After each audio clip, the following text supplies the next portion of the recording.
Catch the spirit of the game.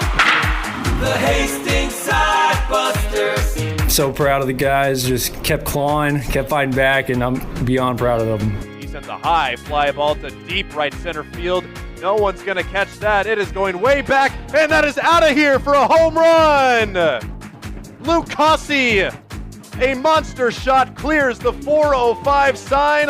Our first home run at Duncan Field since 2023. Touch 'em all, Luke Cossey. Our fans recognize that, and they know that it's a family atmosphere at our place, and that's what we like. One run will score. Here comes a second run home.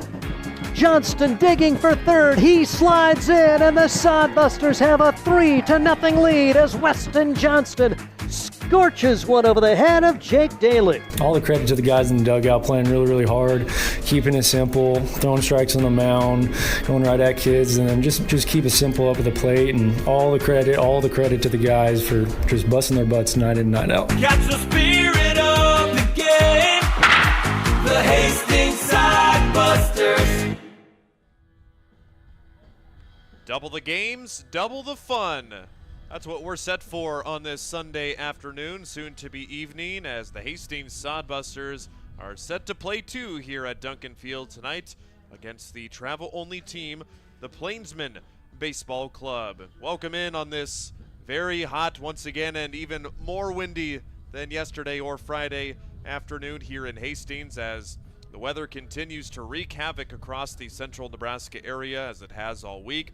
Almost triple-digit temperatures the past couple of days, and wind gusts upwards of 20 and even 30 miles an hour have been plaguing the nation around here, especially for the past 3 days. But we are set to play 2 games tonight. The Sodbusters and Plainsmen set to wrap up their brief 3-game series. This has been changed to a doubleheader tonight, so we have one 7-inning game coming up with first pitch at 5 p.m.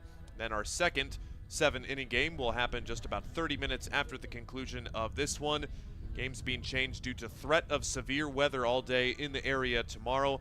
So teams want to guarantee that they can play 2 games here today without the chance of being rained out tomorrow. And why not, especially because the first half is coming to a close less than a week from today. The Friday, the 27th, is the final day of the first half of the Independence League, where the team with the best record, which right now is the Hastings Sodbusters at 16-7, they will punch their ticket to the Independence League playoffs. The Sodbusters aiming to get to the ILB playoffs for the first time in program history. They made the playoffs back when they were first started as a team back in 2018 in the Expedition League, but they have not found the postseason since then. Looking to do that and looking for 2 more wins against the Plainsmen Baseball Club tonight. And looking forward to that. About 15 minutes from first pitch. First, before we do that, our latest Sodbusters Spotlight. Steve Stein catches up with one of the backstops for the Hastings Sodbusters, Graham Hilton. He's our latest Sodbusters Spotlight. We'll rejoin with that. And after that, get you your starting lineups and get you set for the first of this double dip here at Duncan Field. Hi, I'm a baseball umpire. My job can get pretty stressful. I have to keep my eyes open at all times, and if I don't make the right call, people boo me. So to relax, I visit a Nebraska lottery retailer like this one and buy some scratch tickets. It always calms me down. Hey, you cut in line. I did not. All right, you're out of here. Hey, he didn't cut. All right, you're out of here. I feel better already. The Nebraska Lottery. Top prize odds vary by game. There's nothing like relaxing on a summer day. Nothing like taking in a Hastings Sodbuster baseball game. And there's nothing like an ice-cold Pepsi to make the day perfect. Pepsi Cola of Hastings wants to make your nothing like be the best day it can be, whatever the occasion. Enjoy your favorite refreshing Pepsi product throughout the Sodbuster season and make your nothing like memories. Pepsi Cola of Hastings, a proud sponsor of Hastings Sodbuster Baseball. It's a Sodbuster Spotlight as we hear from Graham Hilton, a chance to get to know the Oklahoman today. Talk about your journey to being a Sodbuster. How did you get to be a part of this Hastings team? Well, it mostly started with me knowing Christian Loera back in high school. Me and him have been pretty close friends since we started playing, and we've always hit together. Then I played him in the region tournament, and I was still looking for a summer team. And Christian was like, hey, I'll talk to Printer about getting on the team. Then we played. I played good. And Printer's like, yep, let's get him on the team. So here I am in Hastings, Nebraska now. What's been the experience? Have you enjoyed your time here? Yeah, I really have enjoyed the time. It's much like my school. The people are great. That's like one thing that makes this place really good. The people are great. It's really fun playing baseball with everyone on the team. Great coach, great players, so it's fun. And you play at Northern Oklahoma. Enid, sounds like you had a pretty good spring. Tell us what about that. Yeah, I had a pretty good spring. I started off pretty good. I played like 20 games. I got really sick.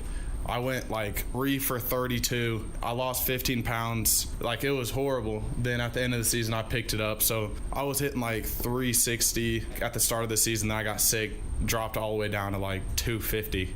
Then played okay in the region tournament, and I caught really well the whole year. So that's really what made me stay on the field. And boy, you don't want to get sick when you're a catcher. There's so many physical challenges of being a catcher anyway. Are you still feeling the effects of that? Or are you getting your weight back? Is that maybe one of the goals this summer, to kind of get fully back into physical condition? Yeah, that's really the main goal, just to gain all my weight back. I was like 190 just walking around, and I got down to 170. So it was just not the same, and I'm like 185 right now. I'm almost back to where I was, but that's the main goal, just gain weight and get stronger. We're talking with Graham Hilton, catcher.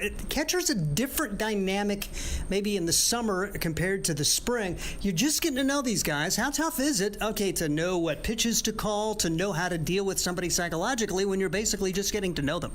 I mean, yeah, it just really depends on what they like throwing. I mean, I'm calling for them. They're not just like throwing to me. I'm calling for them. I know what they like. I know what's their best pitch just by catching them. And then I call pitches like based off the hitters and like their swings and all that stuff. So it's honestly pretty easy. If they throw strikes, it's really easy to catch them. Especially in this ballpark. Yeah, absolutely. Throw strikes, you're probably going to win a lot of games here. Talking with Graham Hilton, how do you know when to visit the mound? Or is that something that comes from the dugout? Okay, go have a talk, and we may be trying to get a bullpen guy. What about the dynamics of that? A lot really goes into it. Like, if they had like a long AB, then there was like a hit the next at bat, just go talk to them, give them a break. Then if they're struggling real bad, I can just like let them calm down. Then again, and I can get someone like warm in the bullpen. So I mean, there's a lot that goes into it, but it's not like a hard decision. I have multiple, so it's not like I have to think real hard about doing it. Sometimes I need a break, and I'll just go talk to them. We're talking with Graham Hilton. It seems like there's a heck of a lot of good catchers on this team. Is that kind of fun knowing you don't have to go out every day when it's 105? There's other guys that can go out and do this.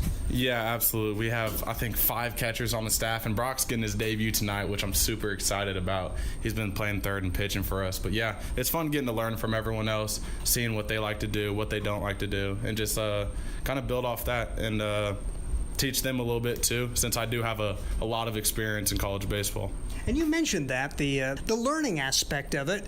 You guys come from different backgrounds. You've heard different coaching techniques. Is this a fun way to kind of get those experiences and share experiences with the other guys and learn from them and teach too?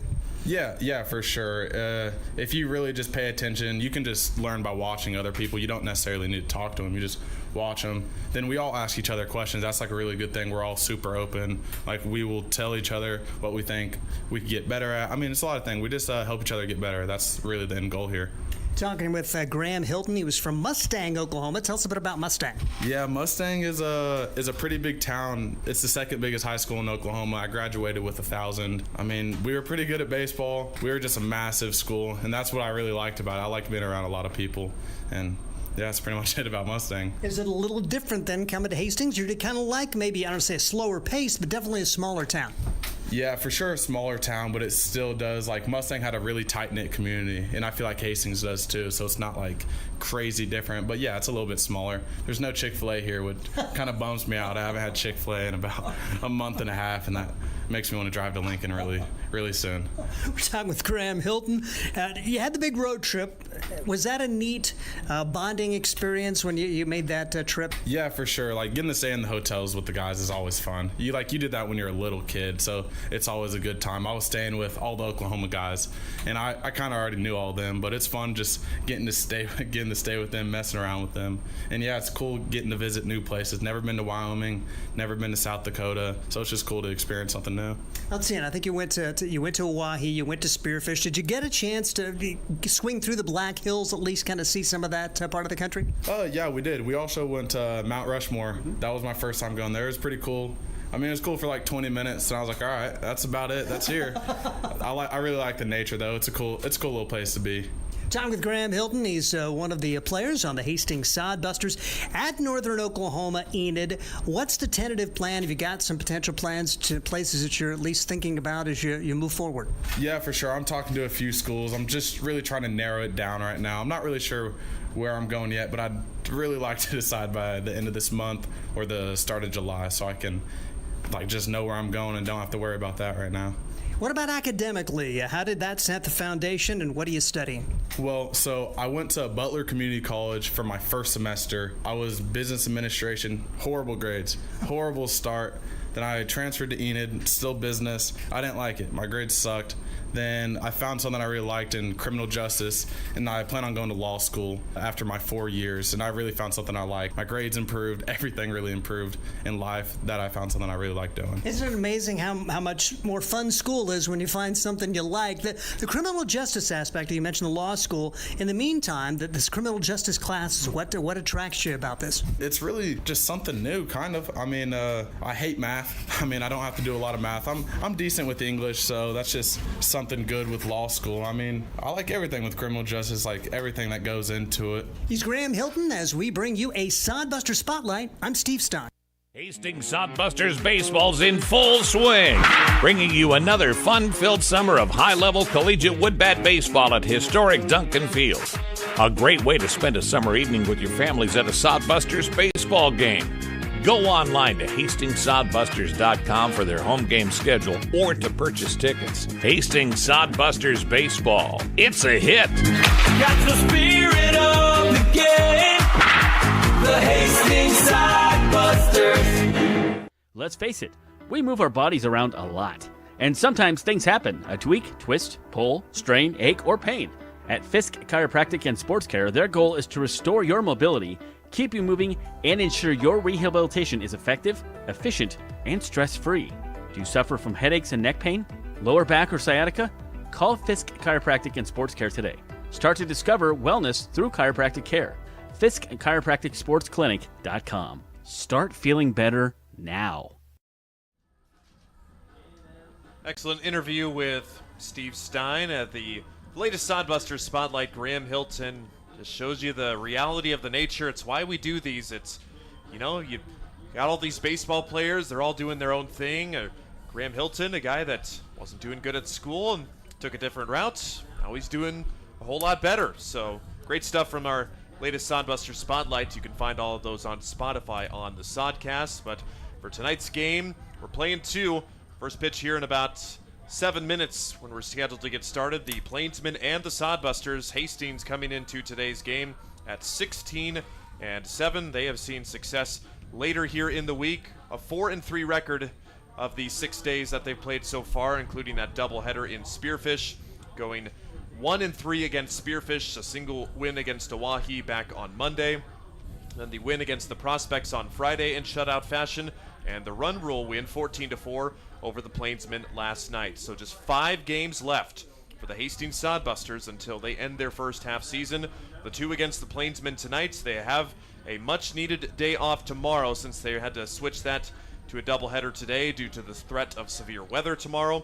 Then they will close out the first half with a Tuesday through Thursday series in Casper against the Spuds. Sodbusters with 1 game up on the Spearfish Sasquatch right now, who that team, they're off until Wednesday.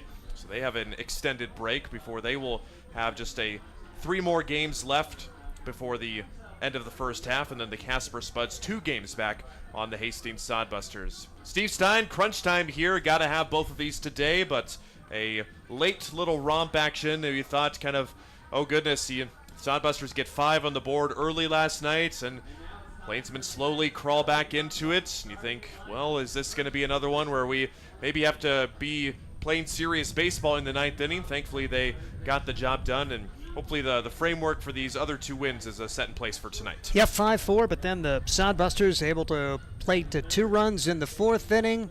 won in the 6th and really wasn't thinking about a run rule victory heading into the bottom half of the 7th inning, but plating 6 runs and ending in run rule fashion. And you like the aggressiveness of Josh Printer. It's a totally different coaching dynamic. You're up by 8 runs, and he's thinking, okay, we're double stealing with runners at first and second to get those guys in scoring position. Next ball put in play, booted, and the Sodbusters get the game-ending runs. Save a couple innings for your pitchers, get out of the heat, get a little more rest, and that's very big heading into a doubleheader today. It is hot, 94 degrees, feels like 99. They say winds out of the south at 21. I'm saying 30 plus, but it is a kind of a horrible day for baseball, but you got to go out and focus and really need 2 wins today to set the foundation, and you're going to control your destiny. If you win 2 today, you're going to have those 3 at Casper. If you win them all, you're in. Anything else? Well, there's a lot of different possibilities here in the final week. Win and take that part out of the equation. The Sodbusters will hopefully look to do that this weekend. As you can see on your screen, the wind is all over the place here, blowing straight in from right field tonight. Our plate meeting is with the head coach Josh Printer and Bo Boyle of the Plainsmen, talking with the umpires Jim Langan and Bill Biven about the potential conditions for everything tonight. But before we get too far ahead of that, we need to introduce tonight's starting lineups for this game 1 of these 7-inning doubleheader tonight. For the Plainsmen to start things off in the top of the first, it's Dean Samuel to lead things off and play third base. Dax Wandler will bat second and play shortstop.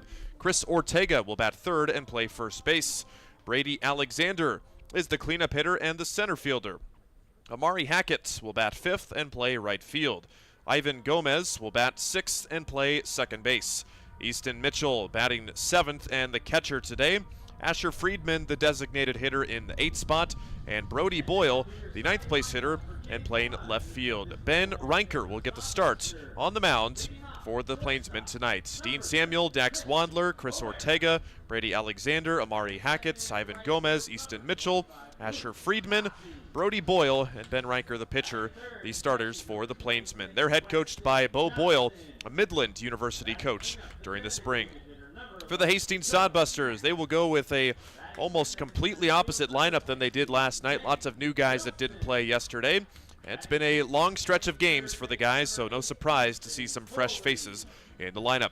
One of the everyday guys still at the top of the order, Christian Loera, will play shortstop. Luke Cossey got the night off last night. He'll slide in the 2 spot and play right field. Then it's Weston Johnston batting third and the catcher today. Joey Hecker, his Sodbuster debut today. He will be in the designated hitter. I'll tell you more about him once he comes up. Zane Wilson will bat fifth and play center field. Ethan Foley will bat sixth and play third base. Cooper Harrell, the first baseman, and batting seventh. Chase Miller batting eighth and playing second base. Jed Hannaford, the left fielder, batting ninth.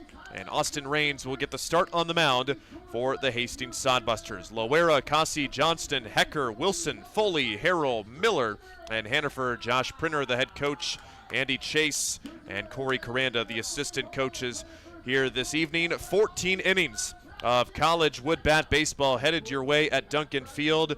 Before we get any further, it is time to take you down to the field for our national anthem ahead of game 1 of this doubleheader. Your hats for our national anthem tonight, performed by Carter Persley.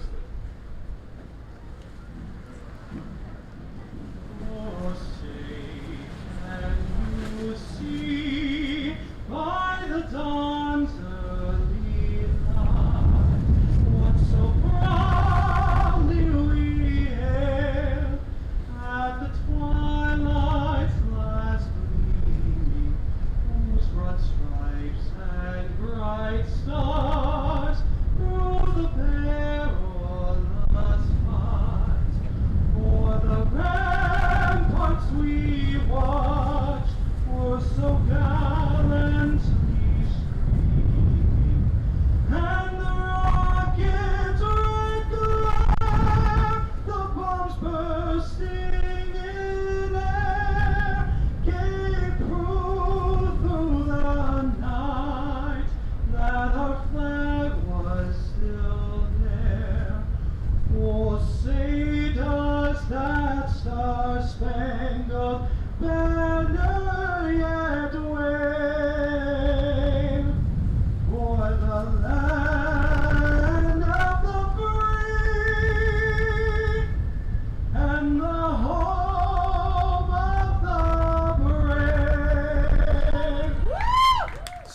rendition of our national anthem at Duncan Field as the wind continues to howl on the large confines of Duncan Field. If you're just joining us for the first time, if not, you already know, one of the toughest places to hit a ball past the wall here at Duncan. 370 down the left field line, 367 to the right field line, 405 to the corners, and 408 to dead center field. With the wind blowing in, if there was a line to bet on a home run hit here tonight, it would probably be at plus 10,000, because AK, for of you non-sports bettors out there, also meaning not going to happen.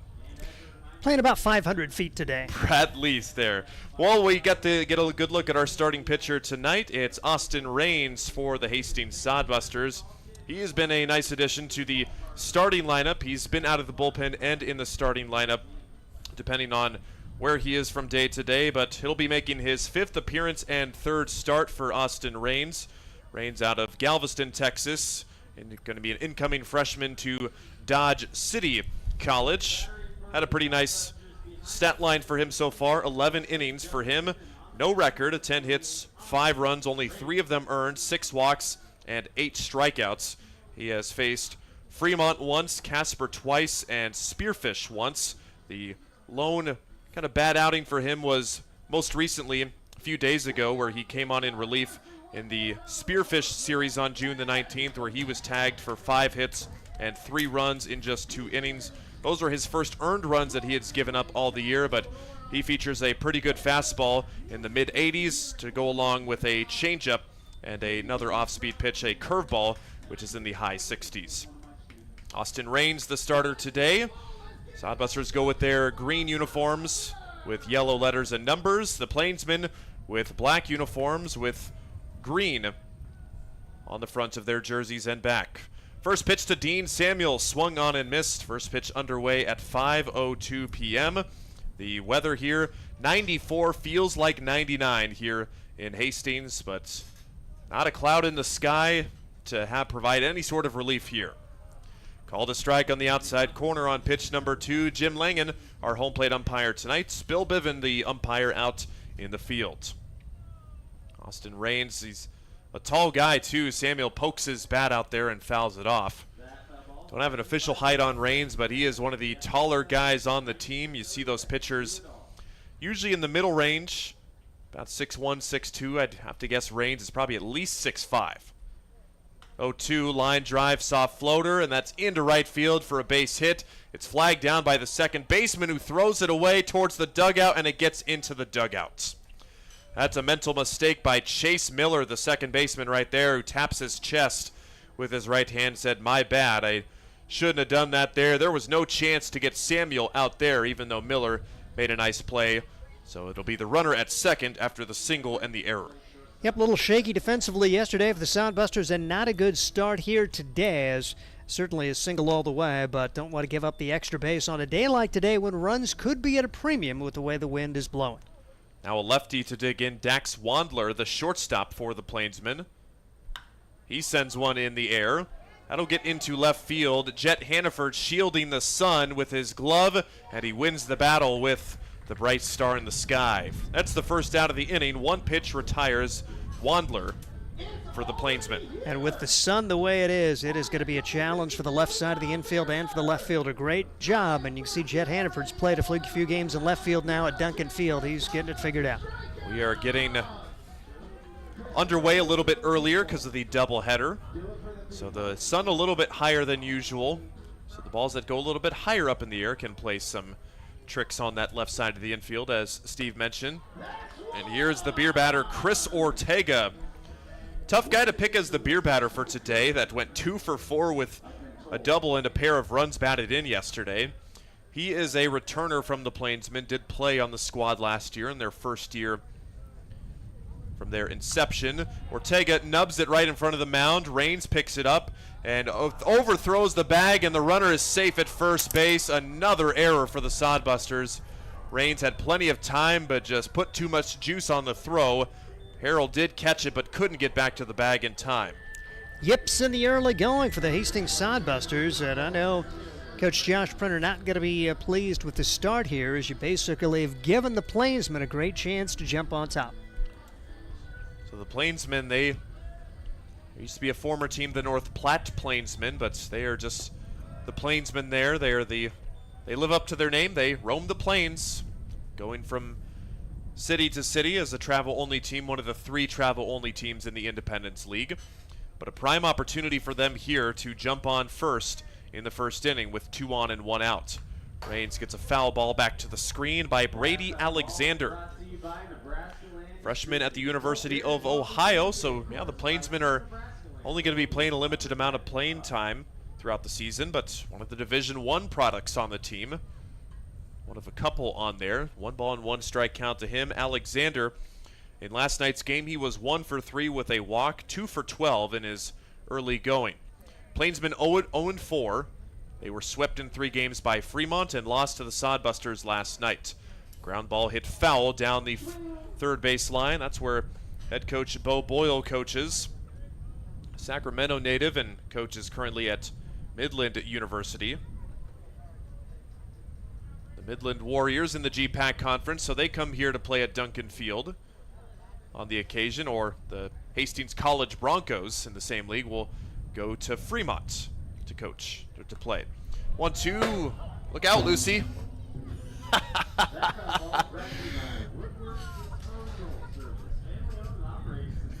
She's giving the thumbs up over there, right over at our press box, right over there. Lucy was not looking up there. She was not ready for that, and if she wasn't awake, now she is. Our social media intern, Lucy. 1-2 in the turf, and a block by Johnston, but the runner goes, and that will be advancing to third, Dean Samuel. Read it well.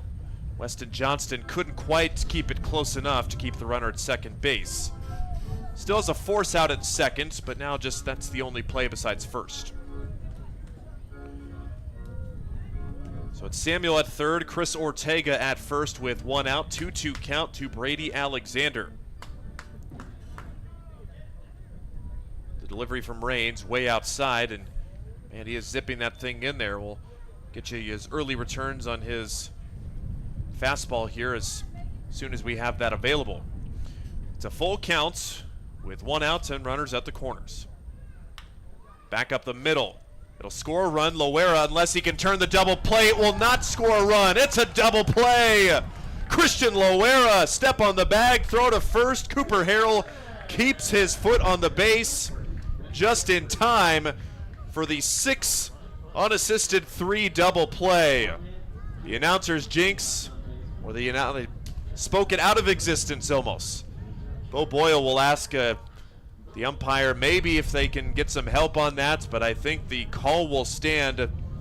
Steve Stein, remarkable play. You were pointing out of it. You knew that I was wrong right there. I mean, you never know, and you kind of held your breath the way this first inning was going defensively. But when Loera grabbed it, his athletic ability to get a foot on the bag and throw a strike to first, just to kind of bailing the Sodbusters out when defense was seemingly going by the wayside, put a 0 on the board, and that gives Hastings a little momentum as they'll come to the plate. First and third with 1 out, no damage done. Loera turns the double play, and we go to the bottom of the first. Short break here. We'll be right back with the Sodbusters coming to bat. At Hastings College, we celebrate all the ways you shine. From more than 20 athletic teams to band, choir, theater, and art, plus esports, creative writing, speech, and media. Join in to earn a scholarship and find your people, the friends you'll hang out and have fun with. It's what makes Hastings great. So check out Hastings College, where your experience matters, in the classroom and in the activities you love to do. Visit us at hastings.edu. CPAs is your locally owned, full-service accounting firm. Our team of professionals have years of accounting experience and focus on building in-depth relationships with our clients. Our comprehensive and customized solutions are tailored to your specific needs. We pride ourselves in our commitment to integrity, objectivity, and professionalism. At Core CPAs, we provide tax services, payroll, bookkeeping, assurance and financial reporting, and much more. Visit our website at corecpas.us. We enter the bottom of the first. Sodbusters looking to keep their momentum up with that sick double play turned by Christian Loera to end the top of the first inning. He will be the first batter of this bottom of the first, followed by Luke Cossey Then Weston Johnston. On the mound for the Plainsmen is Ben Reinker. Just finished up his sophomore year at Dawson Community College and threw in 8 games for the Buccaneers. He had a pretty nice line there. He did give up some hits and some runs throughout there, and 8 games at 40 and a third innings pitched. Gave up 24 earned runs, so a 5.36 ERA, but was able to limit the damage for the most part. That'll be about an average college spring ERA, as you would expect from one of the younger guys. His first pitch is a little bit high to Loera. And boy, oh boy, has Christian Loera been on a tear at the plate as of recent. In this week alone, he is hitting 500 in 6 games. He is 13 for 26 since Monday. Just a sensational line for Christian Loera, now up to a .324 batting average. And oh, by the way, he is just 1 hit shy of taking over the team lead in hits. The 1-1 is downstairs and away, 2 balls and 1 strike. It's always been talking about Luke Cossey, Weston Johnston, piling up the hits left and right, but Loera has entered the chat here. He is now second place, actually overtaking Luke Cossey in hits with his 2-hit game last night with an RBI against the Plainsmen. Loera staying alive here, fouling off the 2-2 pitch. The pitch from Ben Reinker overthrew that one. It'll go to a full count. So the defense for the Plainsmen, behind Reinker from left to right field, it's Brody Boyle, Brady Alexander, Amari Hackett. Then third to first, Dean Samuel, Dax Wandler, Ivan Gomez, Chris Ortega. Easton Mitchell is behind the plate. The payoff pitch is too low for ball 4. The first base runner is a free pass to start off the bottom of the frame. He's really become a fixture at the top of the order, and I think coming into the year, I don't know what my expectations were. I guess defensively, I thought he was going to be a lot like Josh Printer. Did not know he could be this kind of an offensive weapon, and that's been really nice for this Sodbuster team. It's been Loera the mainstay at the shortstop position, especially with Josh Printer now as the head coach, who was your starting shortstop for the past 2 years, providing some excellent defense. Kind of picking up right where Printer left off. Luke Cossey at the plate fouls off the first pitch to the left side. Luke got the day off yesterday against the Plainsmen. This week he's 4 for 12 in 4 games, has a triple. That was the 2 RBI triple on Friday, which really got the gates open in that game against the Prospects, which was a pitcher's duel through 4 innings. Pickoff throw to first, but Loera was back in safely. Loera gets smacked on that play. Looks like he's might have gotten hit somewhere or stepped on or something. He came up a little ginger, but he's going to steal seconds, and nothing wrong with him right there on the wild pitch, getting away from the catcher, Easton Mitchell. No chance for Mitchell. It bounced off to the left side, and Loera quickly into scoring position with nobody out. Sodbusters looking for win number 17 and potentially 18 today, and put the pressure on Spearfish and Casper to win their games as they close out the first half. Don't know if Loera is still quite right. He took his helmet off and did get back on the bag, and he's now taking his lead. The 1-1 pitch, that gets away again from the catcher Mitchell, and Loera will go to third. He stumbles around. I think he was rounding the base, trying to maybe think about coming home on that. But yes, with Loera, I don't know if he's a little steamed right now or if he's just... This is a guy who's been playing every day for the past how many days, and looks like he's a guy getting his first playing time of the summer, trying to prove himself right now. That's just part of a work ethic he has. So 2 wild pitches has the game's first run at third base. Ground ball up the middle, sliding stop, Ivan Gomez, throw to first. What a play in time for the out. The run does come home to score. It'll just be an RBI ground out for Luke Cossey on what could have been the first hit of the game.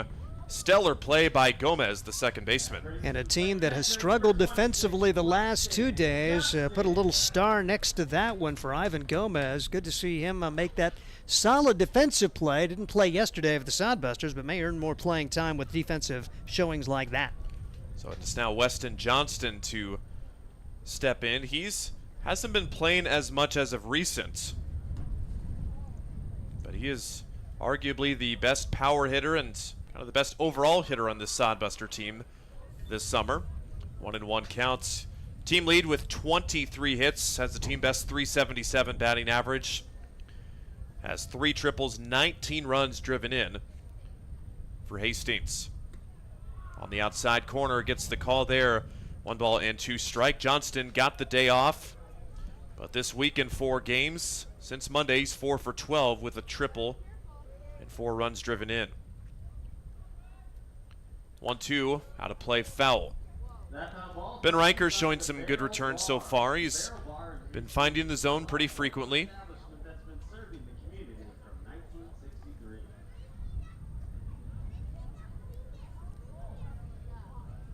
1-2 pitch. Good stop and good take by Johnston.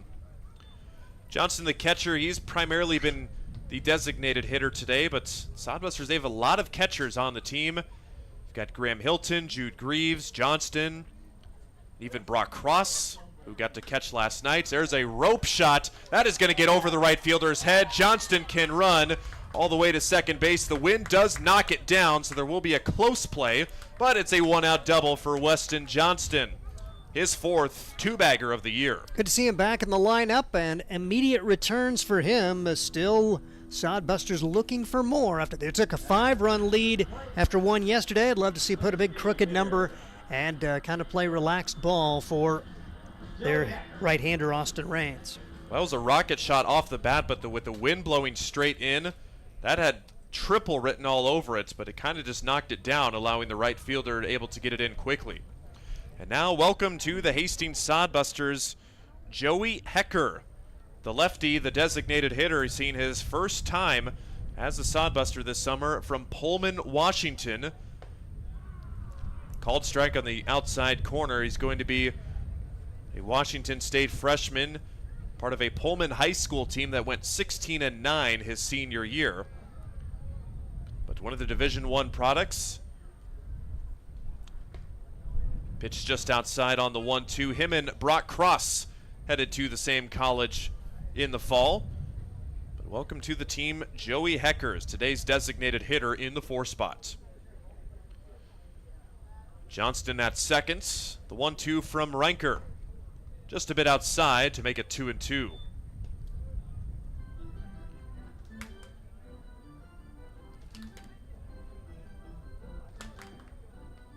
The wind continues to blow in here as we just saw that last double by Johnson get knocked down.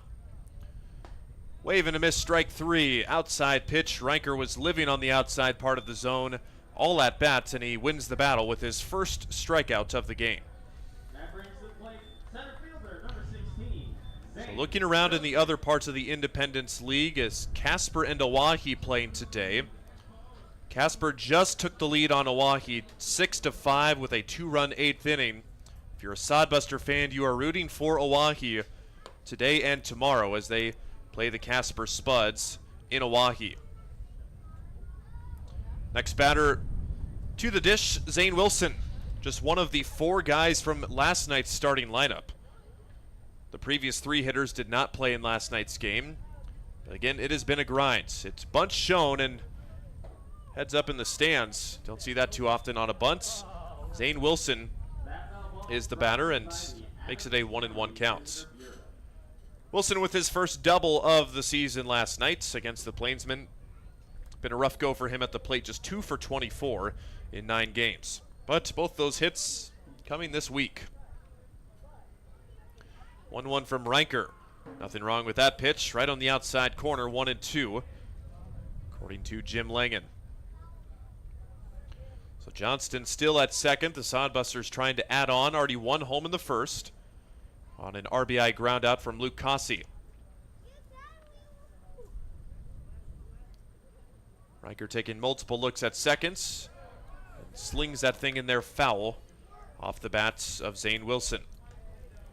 Wilson from Clarkston, Michigan, one of the several Saginaw Valley State products on the team. Ryan Jarvis, another notable one, but he has not seen any playing time this weekend and is, for the 3rd straight day, not in the starting lineup. 1-2, way high to make it 2 balls and 2 strikes. There already is action in the Hastings bullpen. There is a left-hander getting loose here in the bottom of the first inning. We've seen Austin Raines go multiple innings in just about every game he's pitched in. But we'll keep an eye on that. 2-2 again. Just a bit high on the breaking ball and a bit outside, and the count will run full. If Wilson can reach, you've got Ethan Foley on deck.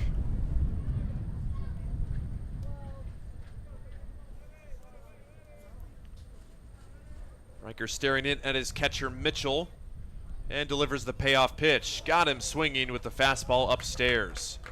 A run is in for the Sodbusters as they take the lead in the first inning for the second straight night, but it's just one run this time.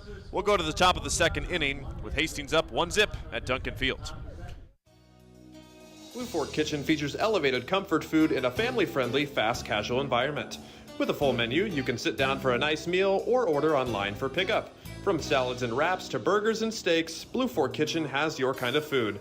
Open Tuesday through Thursday, 11 to 9 p.m., and Friday and Saturday, 11 to 10 p.m., with a special brunch buffet Sunday from 9 to 2 p.m.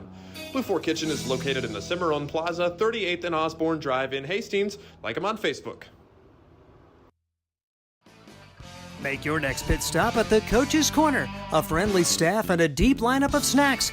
You can find Coach's Corner in North Hastings on Osborne Drive East. More than just a gas station, Coach's Corner is the place to get delicious pizza made fresh for you and your family. Don't take our word for it.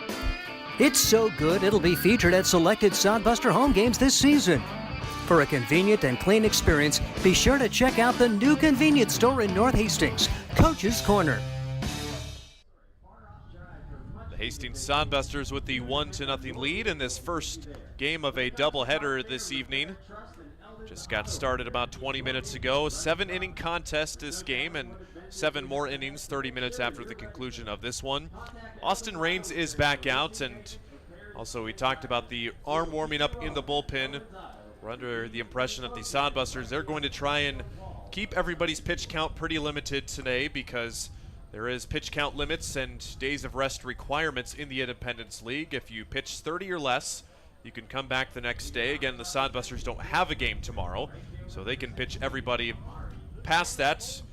So 44 pitches is the maximum you can throw with just 1 day of rest. So don't be surprised if the Sodbusters are pulling guys mid-pitch count or mid-at-bat to make sure that they don't go over that. They'll get their day of rest tomorrow, and then the crucial 3-game series in Casper Tuesday through Thursday. But for Austin Raines so far, he has looked pretty good. He's going up against 5, 6, and 7. Amari Hackett down with that swing and a miss right there. 1 ball and 1 strike.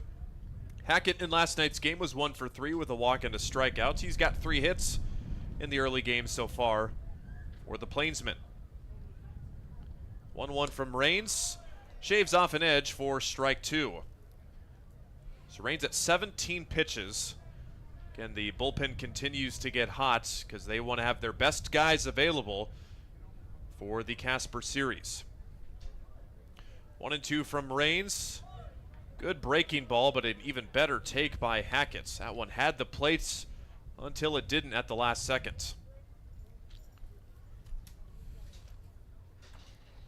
Plainsmen looking for their first win. They didn't have very much success in their games last year. Pop fly into right field. The Winds pushing it closer into the infield, but no problem for Luke Cossey out there for out number 1. Cossey playing really shallow today, and you're going to see outfielders probably do that with the way the wind is blowing. We've already seen one get over an outfielder's head, that off the bat of Weston Johnston for the Sodbusters. The Plainsmen, a team that went 1-16 last year. Their only win came against the Fremont Moo. That ball is put in the air to center by Ivan Gomez, and in fact, it's not even going to get to center. It's going to stay on the infield for Chase Miller, the second baseman, and a pair of very quick outs for Austin Raines. That's really big for Raines. If he can find a way to get another one, he may earn a 3rd inning here as keep that pitch count low if they're trying to keep him under 44. The Plainsmen losing last night 14-4. They are 0 for 4 to start the season with 3 losses against Fremont this week. Called a strike on the first pitch to Easton Mitchell.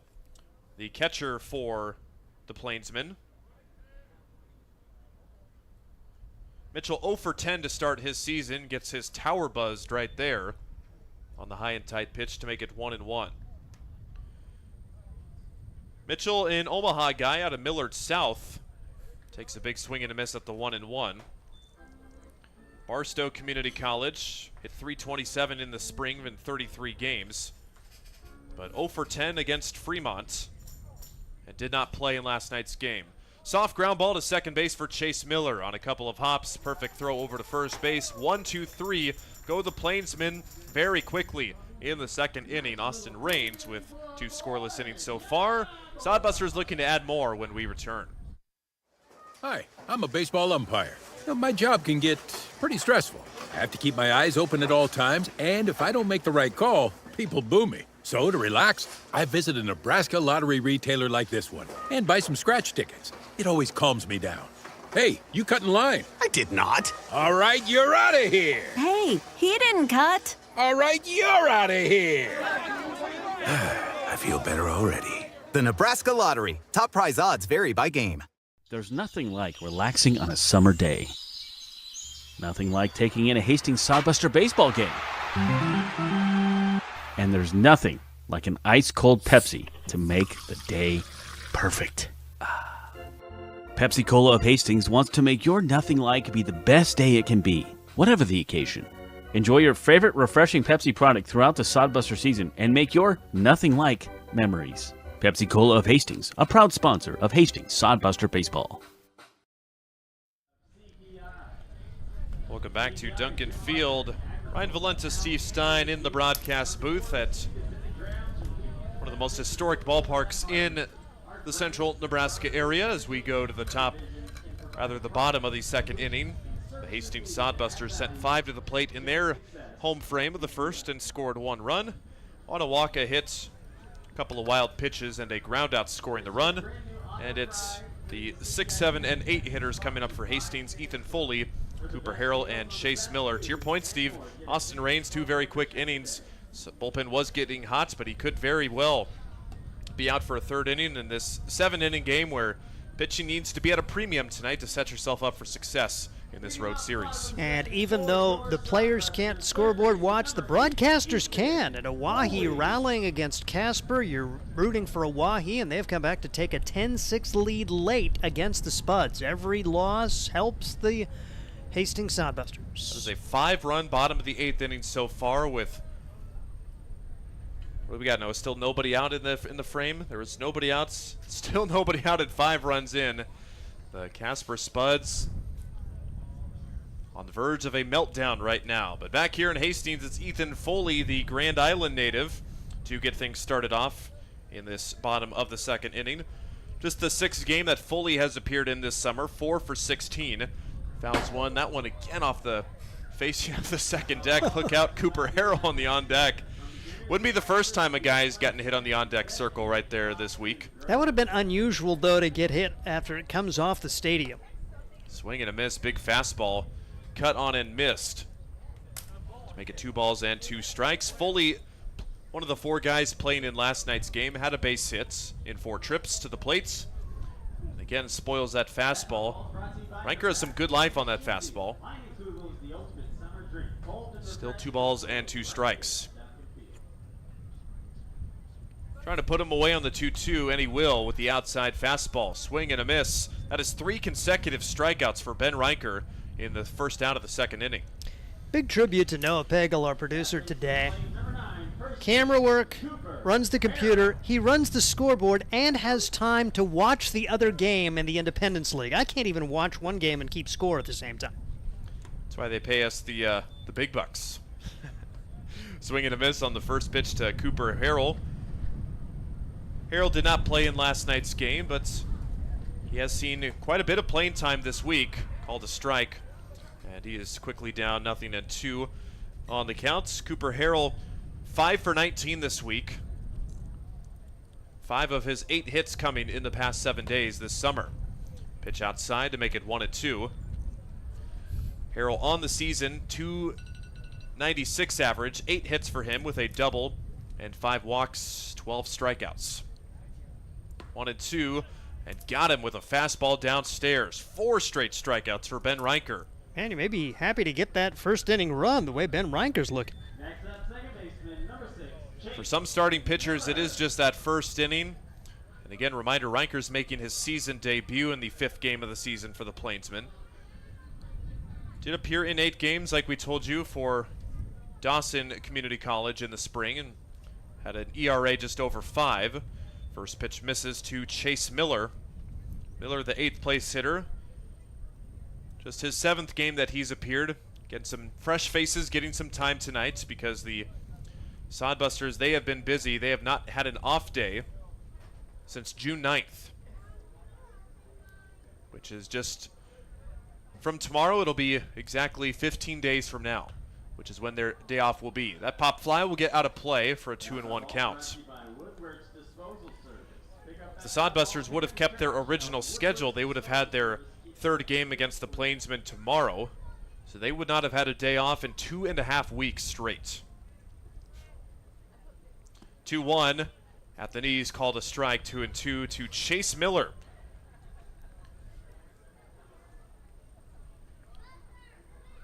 Miller from Walkerton, Indiana, one of the other Saginaw Valley State products. Waits on the breaking ball, but just a bit early on it, on a foul ball down the line. 2 balls and 2 strikes. Miller trying to break a streak of 4 Sodbusters set down in a row by way of the K. Deuces wild. 2 balls, 2 strikes, 2 outs in this 2nd inning. Chase Miller at the dish. Got him looking, strike 3 on the outside fastball. 5 strikeouts for Ben Reinker in 2 innings, all of them in a row, as he has found his groove here, but the Sodbusters still with the 1-0 lead. We return in a moment from Duncan Fields. Hastings Sodbusters baseball's in full swing, bringing you another fun-filled summer of high-level collegiate wood-bat baseball at historic Duncan Field.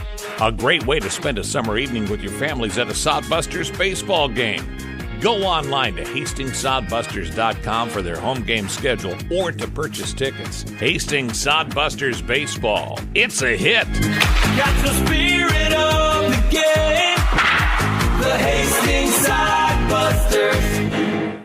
Let's face it, we move our bodies around a lot. And sometimes things happen. A tweak, twist, pull, strain, ache, or pain. At Fisk Chiropractic and Sports Care, their goal is to restore your mobility, keep you moving, and ensure your rehabilitation is effective, efficient, and stress-free. Do you suffer from headaches and neck pain, lower back or sciatica? Call Fisk Chiropractic and Sports Care today. Start to discover wellness through chiropractic care. Fisk Chiropractic Sports Clinic.com. Start feeling better now. Top of the 3rd inning, fairly fast-paced moving game. 1-0 Sodbusters, just a hit each for both sides. And get you through the top of the 3rd and 4th inning. Steve Stein, take it away, partner. 1-0. Sodbusters with the lead. A leadoff walk to Christian Loera. An RBI ground out to Luke Causey after a couple of wild pitches, and that is all we've seen. The Plainsmen bat 8-9-1 against Austin Raines. 24 pitches thrown so far. We think his max is 44 today as the pitch taken high for ball 1. Asher Friedman at the plate. He's the DH today. Friedman off to a 200 start, 1 for 5. Did have his 1 hit yesterday as he had a double and a run scored against the Sodbusters, and takes ball 2, 2-0 the count. 10-pitch inning for Raines, giving him another inning of work. There is action behind him as this pitch is outside, and Austin Raines has been really good. He got to a 3-ball count back in the 1st inning, never reached that threshold in the 2nd inning, and issues a strike at the letters to avoid his first walk of the day to Friedman. 3-1 the count on Asher Friedman. Friedman out of Cecil College. Bouncing ball back to Raines. Nice bounce back, and this will be an underhand toss and an out there. 1-3 on the put out to Friedman, who played at Cecil this past year, but it's going to be heading on to Alcorn State, a D1 school. That will bring to the plate Brody Boyle. Boyle, the little brother of the head coach. He's got another brother on the team, so it's a nice family affair. Brody is a junior at Midland University. Squares to bunt. It's a good one down the 3rd base line. There's going to be no chance here as they're just going to let it roll, and that will stay fair. Nice idea. The way the wind is, Ethan Foley said, take my chances, but that's going to be an infield single. Excellent placement for Brody Boyle. Especially that he didn't show bunt right away either. The fact that he can just throw the bat out there and have it deadened like that, a very impressive bunt right there. Well deserving of an infield single. Dean Samuel had an infield single his first time up, advanced on an error and a wild pitch, but held off the board, and right now that looks pretty big. And now the hat blows off the top of Austin Raines, as we've seen a windy day. A lot of guys losing their hats in the pregame warm-ups and running out to their position, but the first time the pitcher's lost his hat. First time that's happened today. And like I said, the wind's officially at 21 miles an hour. I'm saying that's a little low. 1-0. And we'll see Samuel at the plate. And this pitch inside nearly got a piece of Dean Samuel. 1 ball and no strikes on Dean. 3 for 10 coming into today. Did have a multi-hit game in the third game of the Fremont series. They lost that game 9-5. That was their season high in hits. They equaled that yesterday. 9 hits in each of those 2 games. And the pitch fouled back. 1 ball and 1 strike. Now have 2 hits in 3 innings against Austin Raines, as the Sodbusters have action behind him. Could be the final inning regardless for Raines and the Sodbusters. Maybe try to get him through this inning. Try to have all hands on deck when you play Casper in a big 3-game series, Tuesday, Wednesday, and Thursday. Pitch fouled back, and another one that just clears the screen and rattles around in the grandstands. It's been a hazardous day to be an audience member. And that foul ball that hit off the deck that just landed in a lady's lap right there next to the gentleman with the red hat. It didn't hit her head. She was just holding her arms out with her phone, and it just landed in there like a little care package. 1-2 pitch. Another one that is bouncing off Okay, the watch facade. out today if you're a fan. Jeez. My goodness. That is the 4th or 5th. We've seen one bounce out and almost get the on-deck hitter for the Hastings Sodbusters. It has been a weird day of foul balls. That's 1-2 count on Dean Samuel. 1 on, 1 out, 1-0. Sodbusters on top here in the top half of inning number 3, scheduled 7-inning game. Pitch outside, throw back to first, and hustling back in is Boyle. So Johnston keeps him on his toes. The count goes to 2 balls and 2 strikes. Elevated pitch count here in this 3rd inning is after the 24 pitches thrown by Raines, he's had to throw quite a few to both Friedman and now to Samuel. Boyle had his infield single on the first pitch. Off speed, a little bit low, and now 3 balls and 2 strikes on Dean Samuel. As the Plainsmen trying to battle for a run here. Ryan mentioned they won 1 game last year. As the runner goes, the pitch is fouled away. It remains 3 balls and 2 strikes. 1-16. This year they're going to play 18 games over the span of 20 days. At least get some off days. I think last year it was 17 games in 17 days. But this year, kind of a logical schedule the way it goes. They'll make a big circle. Fremont, Hastings, Oahe, Spearfish, Casper, and end up back in Hastings. 3-2 pitch on the way. Ball 4. So an infield single and a walk with 1 out, and Dax Wandler will try to make it hurt as he steps into the left-handed batter's box. You definitely thought that Raines could maybe complete 3 innings here, but with his pitch count at 38 now, he's only got 6 more pitches to work with if they want to have him available for Tuesday. Otherwise, it would be an additional day of rest, and the pitch is taken at the letters for a strike. Dax Wandler flew out to left field his first time up. Played in all 3 games of the Fremont series, went 2 for 3 in the series finale, and scored a run, a secondary education major at Midland University. Righty-lefty matchup with Austin Raines, the Dodge City Community College recruit. Hard hit ball, but just fouled down the first base line, and quickly 2 strikes. Austin Raines, good to see him, and the Sodbusters have another Dodge City Community College conquistador on the roster. And they went by what, Steve, again? Conks. The Conks. And I went there, so I can make fun of it, the Conks. It's an elegant name. It's the Conquistadors. Nope. 0-2 pitch, just misses 1 ball and 2 strikes.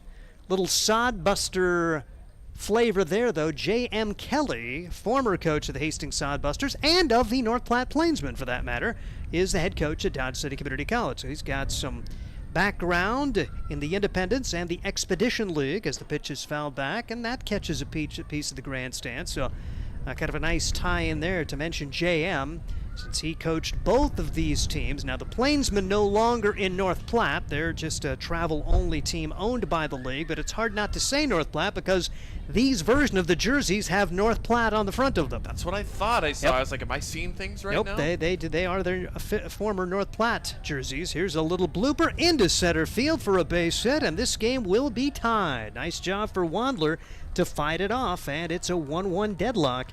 Talked about the importance of this game. Got to find a way to win today, a pair of games to really control your own destiny Tuesday, Wednesday, and Thursday and have your best chance. So that was pitch number 43 right here, and it looks like this is going to be the end of the day perhaps for Austin Rains.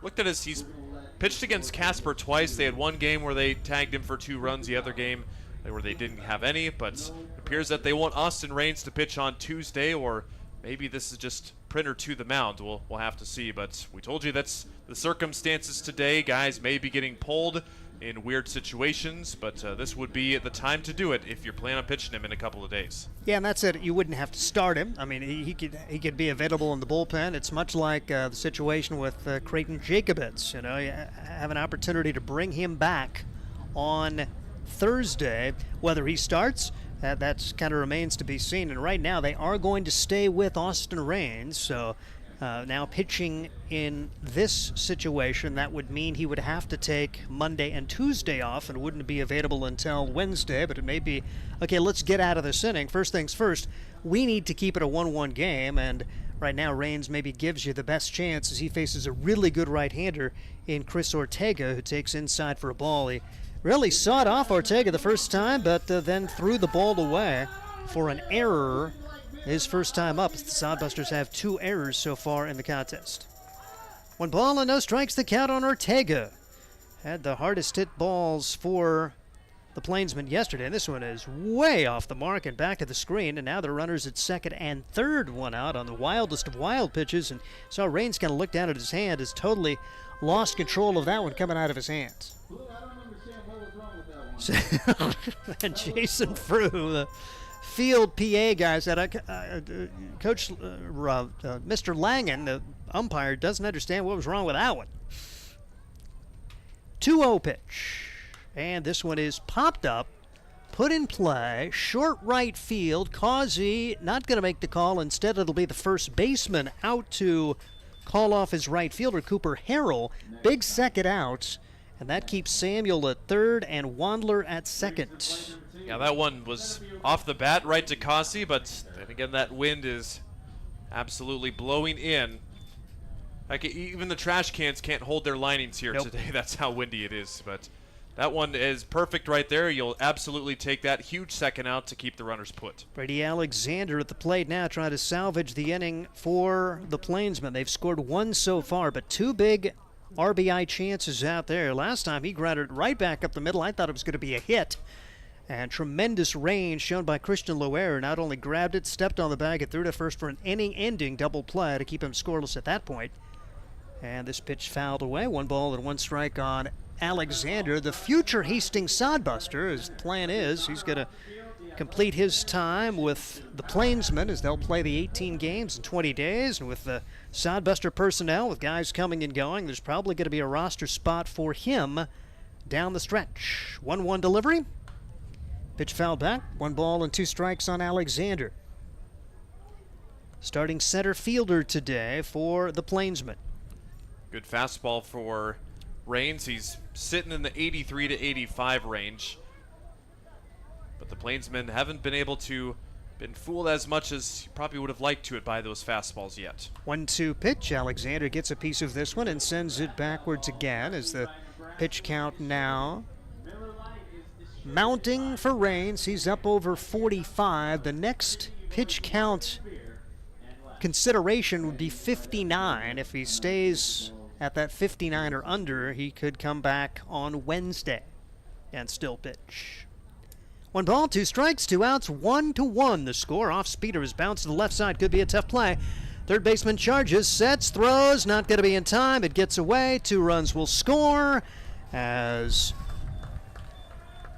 Sodbusters not getting it done. Alexander down the line in a hurry. I don't even know if a good throw gets him, but the error will allow a second run to score, and now the Plainsmen lead it 3-1 here in the top of the third. It was going to be a close play if Harrell's able to scoop it, but the throw took Harrell into the runner's base path and actually knocked his glove off in the process. Fortunately, nobody's hurt, because that can bend a wrist the wrong way of Harrell or anything, but it's not what you wanted there if you're the Hastings Sodbusters, especially 2 runs coming home on the play. As Ethan Foley credited with the error all the way, no single on it as Samuel and Wandler score. Alexander did end up staying at first base, and now it's 3-1, and the inning continues. Here's the pitch. Already 3 errors in the game for the Hastings Sodbusters as Amari Hackett at the plate now. He has got a 1-1 count on him. What a day for Hackett. It went 0 for 10 against Fremont, 3 for 3 against the Sodbusters, an RBI and a run scored. He also stole the base and takes the pitch on the outside corner for a strike. 1 ball and 2 strikes. Hackett batting in the 9th spot yesterday, but after yesterday's performance, moving up to the number 5 spot of the batting order. Incoming freshman, he's a commit to Maryland Eastern Shore out of Los Angeles. 1 ball and 2 strikes. He is out of Los Angeles. He is a commit to Maryland Eastern Shore. Maryland Eastern Shore is not in Los Angeles. I'm not good at geography, but I did know that. Still 1 ball and 2 strikes on Amari Hackett. 3 big runs across for the Plainsmen, and the Sodbusters not finding much success against Ben Riker, so you got to find a way to get out of this and minimize the damage as Riker dealing for the Plainsmen. Can ill afford a loss today.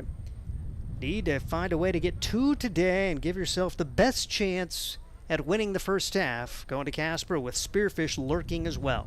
2-2 delivery inside, hit him. Whew. Inning continues, runners at first and second now, with Ivan Gomez trying to continue it. Josh Printer out of the dugout to pick up the ball that got away. He is not going to the mound right now, and they're going to let Raines try to finish this inning. Now that he's past that 44 pitch, try to get up to his next potential area. As the pitch counts, has reached 58. 2 more, and he would take 3 days and not be able to pitch until Wednesday. First pitch strike to Ivan Gomez, who popped up to the second baseman his first time up, and blows it by him here for strike 2. 1 more pitch here, and part of it also could be with his lack of effectiveness. All right, well, he may have pitched his way out of the next series. No balls, 2 strikes, and the pitch.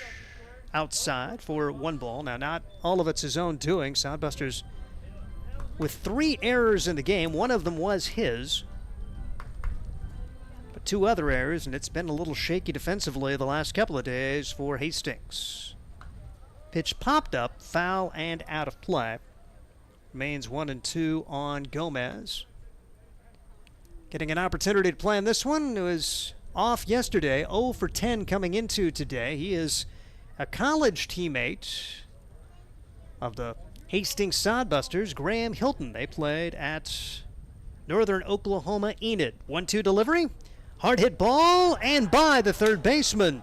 1 run will score, and runners will advance.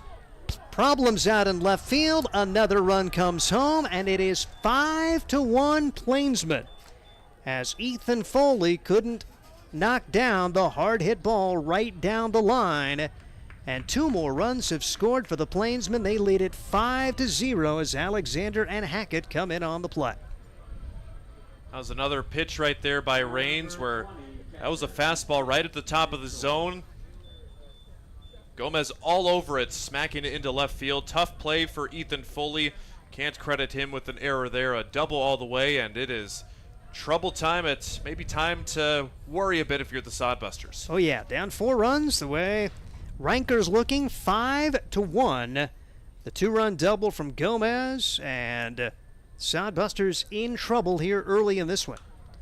Pitch popped up, playable, and the shortstop makes the call and makes the catch. Christian Loera made the call, and then the wind took it way on the second base side, almost in front of Chase Miller, and Easton Mitchell pops up to end the inning, but the damage is done. 5-run score as we head to the bottom half of inning number 3, 5-1 Plainsmen. This is Sodbuster Baseball. At Hastings College, we celebrate all the ways you shine. From more than 20 athletic teams to band, choir, theater, and art, plus esports, creative writing, speech, and media. Join in to earn a scholarship and find your people, the friends you'll hang out and have fun with. It's what makes Hastings great. So check out Hastings College, where your experience matters, in the classroom and in the activities you love to do. Visit us at hastings.edu. Core CPAs is your locally owned, full-service accounting firm. Our team of professionals have years of accounting experience and focus on building in-depth relationships with our clients. Our comprehensive and customized solutions are tailored to your specific needs. We pride ourselves in our commitment to integrity, objectivity, and professionalism. At Core CPAs, we provide tax services, payroll, bookkeeping, assurance and financial reporting, and much more.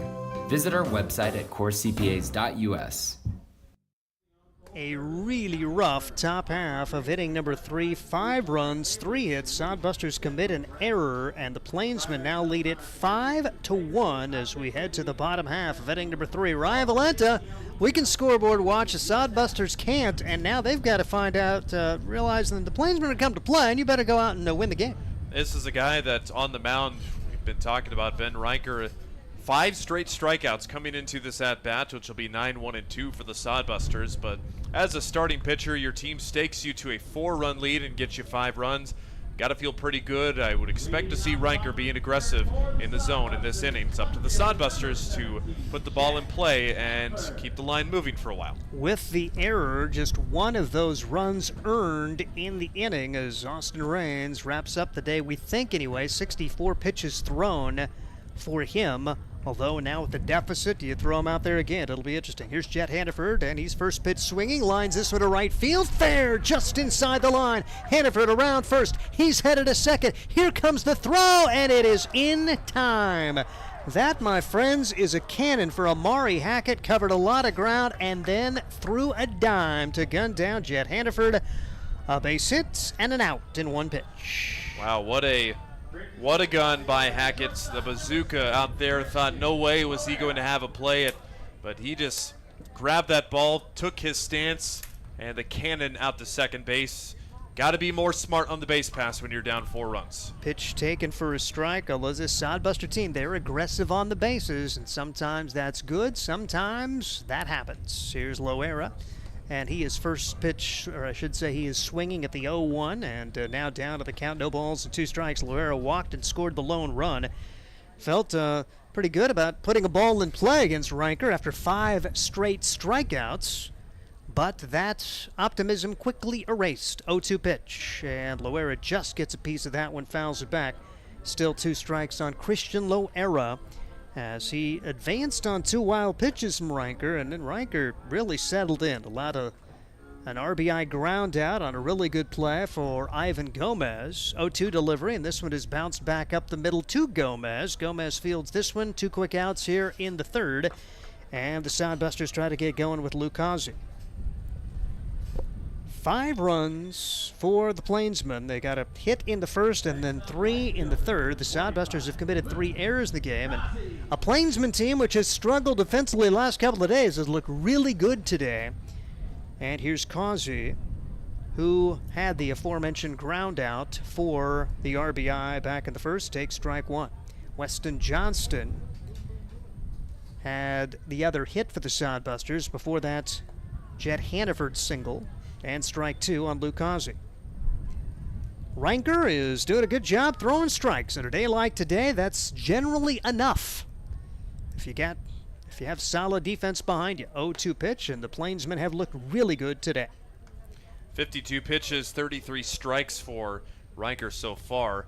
Almost reminiscent of Marcus Miller's high strike performance on Friday. 1-2 pitch on the way.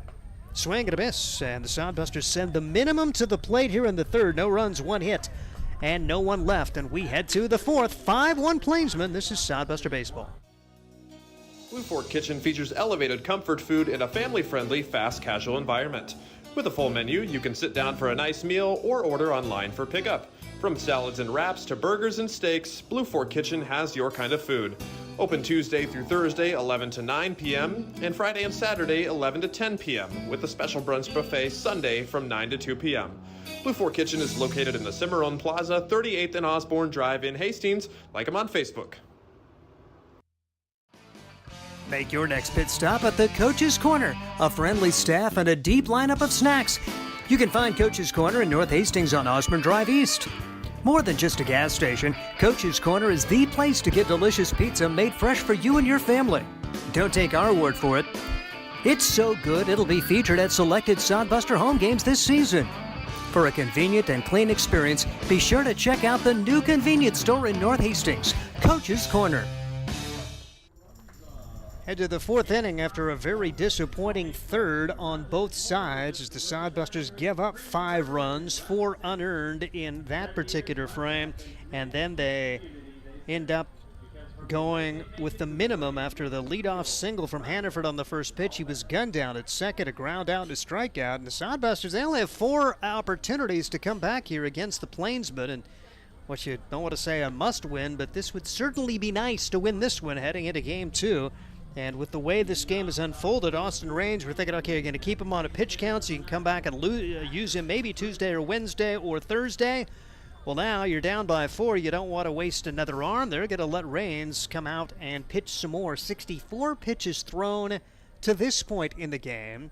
And see what he can get done and try for a shutdown inning as he faces Asher Friedman as they put 9 batters to the plate in that third inning, and Friedman swings and misses here, and he's popping this one into right field. Luke Causey makes the catch, and there's one quick out, just like there was in the third, but that didn't go so well. Looking for a shutdown inning here, like we mentioned. Obviously, Raines is not going to be part of the pitching plans for the first couple of days in the Casper series, so get him through as many innings as you can and limit the amount of arms you use out of the bullpen the rest of the way through. Bunt attempt for Boyle again, and why not? You saw the Sodbusters. I was stunned when Ethan Foley was again well back of third base, and Boyle said, if you're going to give me a hit, I will take it. But he couldn't get the bunt down this time, and we do see Ethan Foley take a couple of steps in, but he's still beyond the bag. A good bunt still is going to be a single for Boyle, who began that whole thing with that one-out single. Then it was a walk, a single, and it unfolded from there. 0-1 delivery is just missing. 1 ball and 1 strike on Boyle. Brody, the elder of the brothers who play for this team, and Brody, the younger brother of Bo, the head coach. Bouncing ball foul, and congratulations to Bo, by the way, as he has completed his master's. Done being a grad assistant, and he's applying at Midland. We'll see how it goes. Hopefully he has a chance to continue his professional career after being a grad assistant there. 1-2 delivery, and this one is in the turf. Did he go around? He did not. 2 balls and 2 strikes on Brody Boyle. Bo, by the way, assisted by Hilton Merriman. Merriman was on the staff last year for the Plainsmen. He is another grad assistant. Now 3 balls and 2 strikes, and he'll be having 1 more year to finish up his education at Midland before he'll look for a professional coaching job. 3-2 pitch called, strike 3. Boyle couldn't pull the trigger, and he's down on strikes. 2 quick outs here in the 4th, then back to the top of the order for Dean Samuel. Very encouraging. Want to be right around the zone. Raines has been a little wild, especially outside to the right-handed hitters and a little bit high too, but perfect pitch finds the zone just right on the outside corner. Hastings Sodbusters trying to find a way here for Austin Raines, his first strikeout of the game. But a big swing, no contact for Samuel, who walked and had an infield single, 1 for 1 on the day. Sodbusters with just 4 at-bats and trailing it by 4, needing to rally in this first game of the Twin Bill. Pitch fouled back. Meanwhile, Casper and Spearfish would be rooting for the Plainsmen. Spearfish with another day off. They won't play again until Wednesday when they'll have single game with the Prospects and then a doubleheader Thursday. Then they'll have a game on Friday while the Sodbusters are off.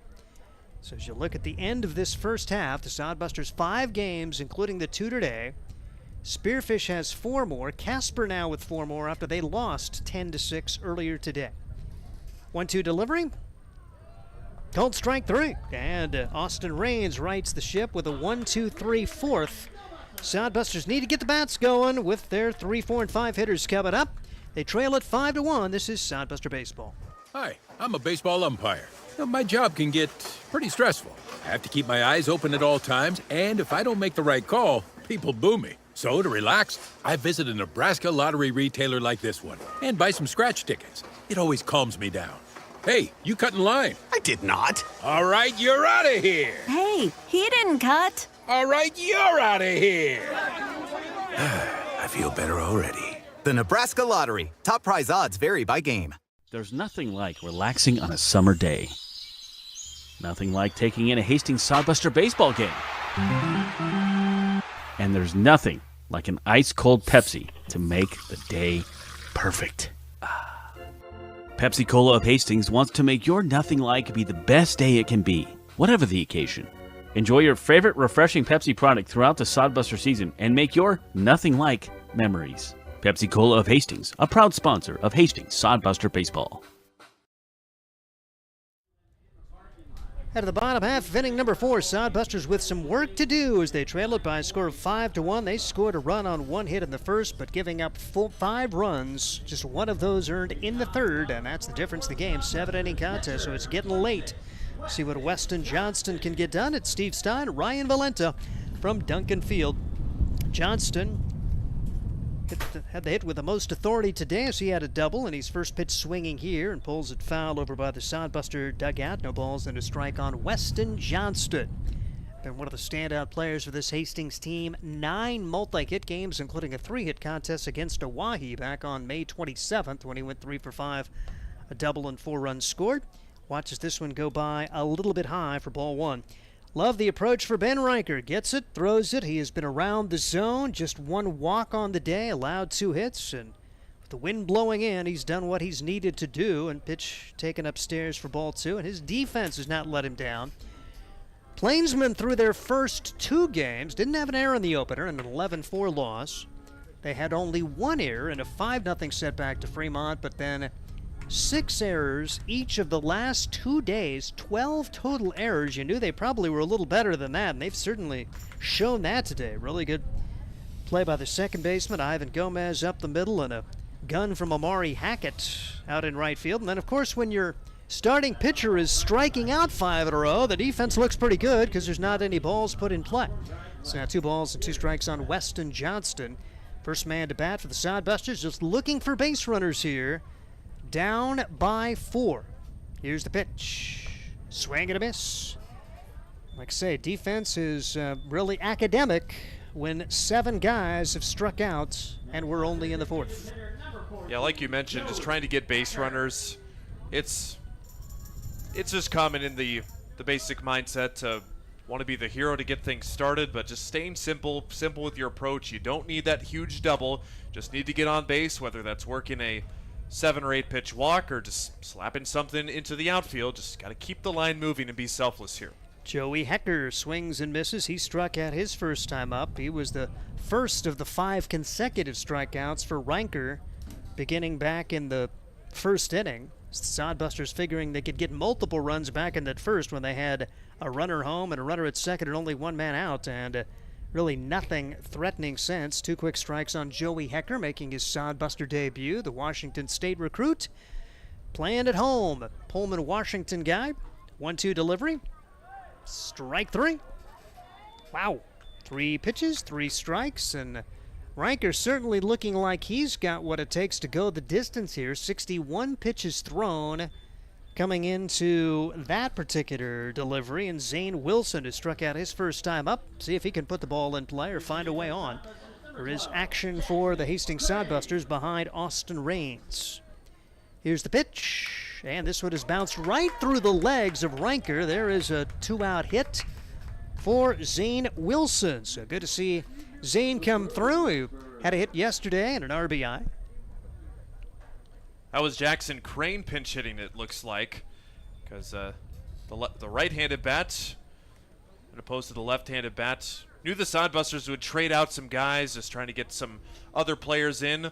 But yeah, going to the bench, it seems a little bit early, but we're technically halfway through the game, so they're doing whatever they can to try and get this offense spurted with Crane, an excellent hitter. And here's Brock Cross into the game, and he bounces to the third baseman, throw to first in time, so another pinch hitter, Brock Cross, grounds out, so the Sodbusters turned away. They did have the 2-out hit from Jackson Crane, who was pinch hitting for Zane Wilson, but nothing to show for it as Brock Cross grounds out. And we head to inning number 5. It's still 5-1 Plainsmen. This is Sodbuster Baseball. Hastings Sodbusters Baseball's in full swing, bringing you another fun-filled summer of high-level collegiate woodbat baseball at historic Duncan Field. A great way to spend a summer evening with your families at a Sodbusters baseball game. Go online to HastingsSodbusters.com for their home game schedule or to purchase tickets. Hastings Sodbusters Baseball. It's a hit. Got the spirit of the game. The Hastings Sodbusters. Let's face it, we move our bodies around a lot. And sometimes things happen. A tweak, twist, pull, strain, ache, or pain. At Fisk Chiropractic and Sports Care, their goal is to restore your mobility, keep you moving, and ensure your rehabilitation is effective, efficient, and stress-free. Do you suffer from headaches and neck pain, lower back, or sciatica? Call Fisk Chiropractic and Sports Care today. Start to discover wellness through chiropractic care. Fisk Chiropractic Sports Clinic.com. Start feeling better now. Head to the 5th inning. There's going to be a new Sodbuster pitcher with Hastings already trailing it by a score of 5-1, and this is going to be Graham Hilton, Northern Oklahoma Enid. Normally a catcher, but he has thrown for the Sodbusters this year. A couple of appearances, 2/3 of an inning. No runs, no hits, a strikeout, 2 walks, and a hit batsman. Trying to keep it a 5-1 game for the Hastings Sodbusters. First game of a critically important doubleheader. We saw Brock Cross come in as a pinch hitter. Looks like he's over at third base. Jackson Crane entered the contest. Let's see exactly what they did with the outfield. Generally, we see Crane out in left. Looks like it is Crane out in left. So he goes. So Hannaford sliding out to center field now. Okay. Cossey will stay at right. Cross taking over at third. Then Loera at shortstop. Looks like Jaden Shabry is going to take over at second base as well, according to Game Changer. And Ryan Jarvis is in at first base, so maybe this is kind of hitting the panic button right now. We need to get our everyday guys back in there. Maybe a couple of innings too late, but yeah, the everyday guys are back out on the field now, down by 4 runs to try and keep it that way and get their offense a chance to come back in this critical game. Yep, find a way. 5-1, the Plainsmen with the lead over the Hastings Sodbusters. This was kind of the lineup maybe we expected to see, if you will, at the beginning of the day, but a doubleheader, you're trying to find a way to get different guys on the field. And this very easily could be your Game 2 lineup. We'll have to see how it shakes out. So the Sodbusters making not quite wholesale changes, but about as wholesale changes as you can for baseball. As many new guys on the field, as here's Graham Hilton bringing a first pitch strike. No balls and 1 strike to Dax Wandler. Wandler 1 for 2 on the day, flew out to left in the first. He singled and scored as part of that critical 5-run third inning. Pitch is just missing. 1 ball and 1 strike on Wandler. I was going to ask Hilton about his pitching prowess. We hadn't really expected him to see much time on the mound. More of a catcher. Bouncing ball back up the middle. Loera's got it on a few hops. Nice stop. Throw to first in time. Jarvis no problem on the other end of that one. 6-3 on the putout. Wandler to Jarvis, and that'll bring to the plate Chris Ortega. Ortega, right-handed hitter. Little pop on his bat. Reached on an air his first time up. Flew out to right last inning, but it seemed like every time he came to the plate last night, he was hitting it with authority. 2 for 4, a double. 2 runs batted in that contest, as he's now 4 for 14. 285 batting average coming into today, and takes a first pitch strike. No balls and a strike on Ortega. So Austin Raines ends the day, and Sodbusters going to try to pick him up. 76 pitches thrown, would be the losing pitcher if this score holds. Hilton brings one on the inside part of the plate, probably off the inside corner, and Ortega went after it. 2 quick strikes. He was in swing mode right there. That ball was never a strike out of the hand. A lot of options here, 0-2 count. Hilton brings it in, and bouncing ball, foul. Still 2 strikes, out of the reach of Brock Cross. Again, Cross at third, Loera at the shortstop position as Shabry in at second. Still doesn't have his full arm strength back, but it is good to see him in the field on the right side of the infield. Ryan Jarvis, the best first baseman the Sodbusters have, is in there. 0-2 pitch, take it upstairs. 1 ball and 2 strikes on Ortega. And a pretty solid outfield with Jackson Crane entering in left, Hannaford moving to center, and Luke Causey, who started the day in right, stays there. 1 ball, 2 strikes. And the delivery is on the way. Off speed inside. That was basically the pitch that Ortega swung at earlier in the at-bat, now 2-2, and was smart to let it go by. Sodbusters open to Sodbuster fans are hoping to see a strikeout here and get something to celebrate, which would be a beer special. See as the beer batters. Sodbusters have been pretty good at striking out beer batters. This one will not be a strikeout. Bouncing ball headed to the right side of the infield. Shabry's got it. Throw to first in time. 2 up, 2 down. And Brady Alexander will try to salvage the inning for the Plainsmen. Very encouraging. Now it's a total of 6 straight set down by Sodbuster pitchers, but that 4-run deficit still looms large. However, it is encouraging to hopefully that this will be the final frontier, if you will, for lack of a better term. The Sodbusters can overcome the mountain of that 4-run deficit, hopefully after this final out of the inning. Here's the pitch. And it's just upstairs to Alexander. He had one of the critical at-bats back in the 3rd. It's turned into an error. That kept the inning going, and the 5-run frame would come to a close with just one of those being earned.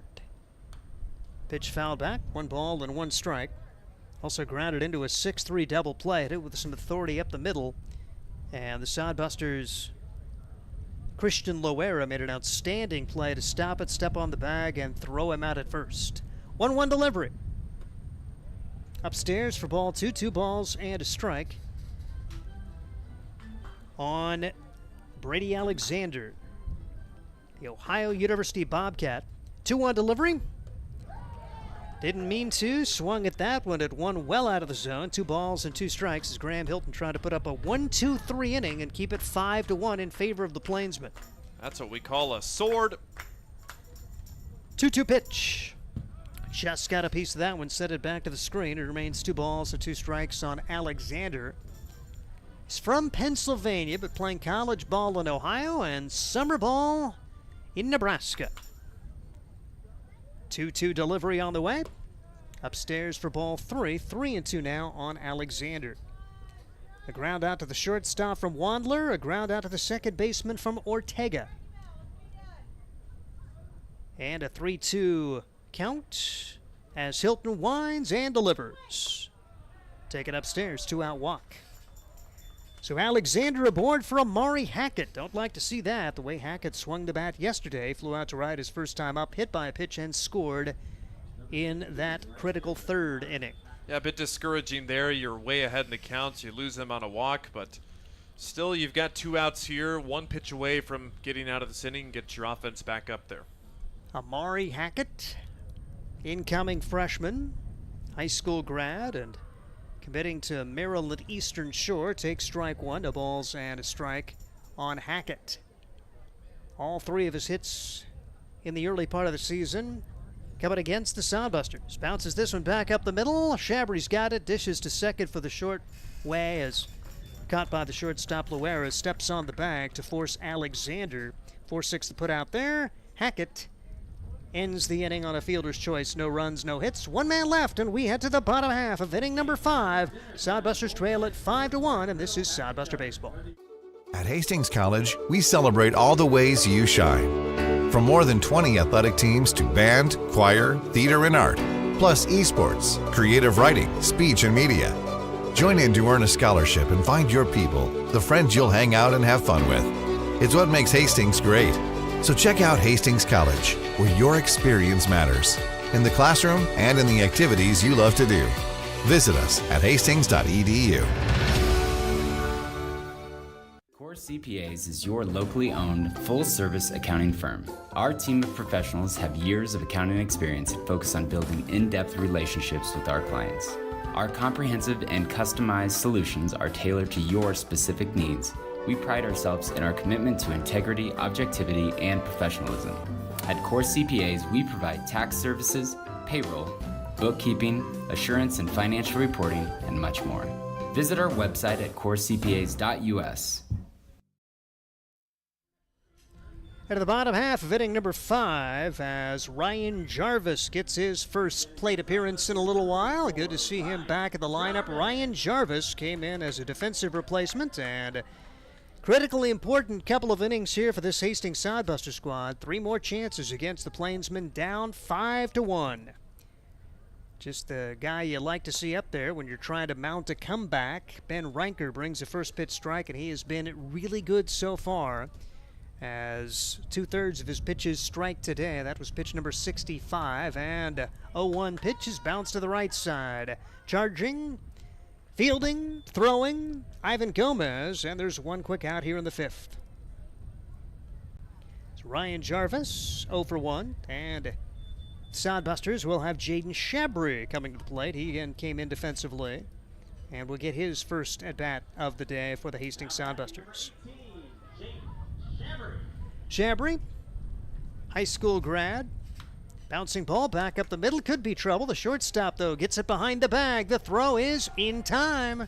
This Plainsman squad, which has been really scuffling defensively, they got a couple of new middle infielders, and I'll tell you what, with Wandler at the shortstop spot, Gomez at second, those guys have played errorless ball so far. Yeah, this looks like a team tonight defensively that has been playing pretty much all season, and a very well-oiled machine. They're looking like it tonight, and not giving the Sodbusters any opportunities here on those tough-placed balls. Here is Jet Hannaford trying to ignite a 2-out rally. Takes the first pitch for ball 1. 1 ball and no strikes. 7-inning game. You have 1 bad inning, and that can cost you, and that's certainly looking like the case for the Hastings Sodbusters in this one. They scored first, gave up 5 runs, just 1 of them earned in that 3rd, and that is the ball game at this point. Pitch taken for a strike, 1 ball and 1 strike. Hannaford, last time he was up, looped 1 down the first base line with his speed. You're thinking it's a sure 2, and not so fast as Amari Hackett, who's hustled in and threw a bullet to gun down Hannaford relatively easy. Takes this one down the right field line, but unplayable. Count goes to 1 ball and 2 strikes on Jet Hannaford for the Hastings Sodbusters. Arkansas State Mountain Home, his home. Had a multi-hit game yesterday, his 2nd of the year. 2 for 3, a run batted in, 2 runs scored in the win yesterday of the Plainsmen, 14-4 in run rule fashion. Bouncing ball back up the middle, and that's going to be fielded by Wandler. Sets, throws, bad throw. Hannaford will be at first with 2 men out, and we were complimenting the defense of the Plainsmen, and that one got away, and the first error of the contest, and they kind of had him in bunches yesterday. This inning not over, and they turned the lineup over. Love to find a way to get 1 or 2 back right here for the Hastings Sodbusters. Well, Steve, maybe we should have been complimenting the Plainsman defense a little bit earlier in the game, but I was trying. We did try. Sodbusters take advantage of that. Now with your top of the order coming up, make that error hurt right here. Do you put Hannaford in motion? He's got good speed, and the pitch taken for a strike. Christian Loera didn't think so, as he's down to the count, no balls and 1 strike. Hannaford, 5 for 6 in stolen bases over at first base. Maybe try to get him in scoring position for Christian Loera. Throw over to first, thinking that way was Ben Reinker, and Hannaford scoots back into first. So first error of the game, but it comes with 2 outs, and Reinker, who's been around the zone throughout the course of the day, really hasn't been in any kind of trouble. Had the leadoff walk, and that is his only walk issue. Runner goes, pitch taken high, throw down to second base, and Hannaford is safe. Woo! Plainsmen were headed to the dugout. And a stolen base will put a runner in scoring position for the Hastings Sodbusters, and Loera see if he can find a way to get him home. I think the Sodbusters will Really appreciate that. Some of the Plainsmen guys in the dugouts putting hands at the ears, wanting a review on that. I thought the naked eye, I don't know about you, Steve, I thought they got him at seconds. By a long ways. Yes. 1 ball and 1 strike. There is no review in the Independence League. 5-1 the score. The Sodbusters see if they can take advantage of that. Getting a couple of breaks here in this particular inning. And the delivery. Swing and a miss. Loera went after one that was probably out of the zone. Christian trying to battle here and keep this inning alive. Hannaford will lead away from second.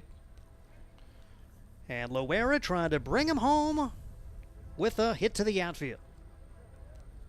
5 runs, just 4 hits for the Plainsmen, but 3 of them came in that 5-run third. Sodbusters also contributed an error. There was a walk and a hit batsman. Kind of all unfolded. 1-2 delivery. Oh, just a little bit outside, as one that you kind of are a little bit hesitant to take with 2 strikes.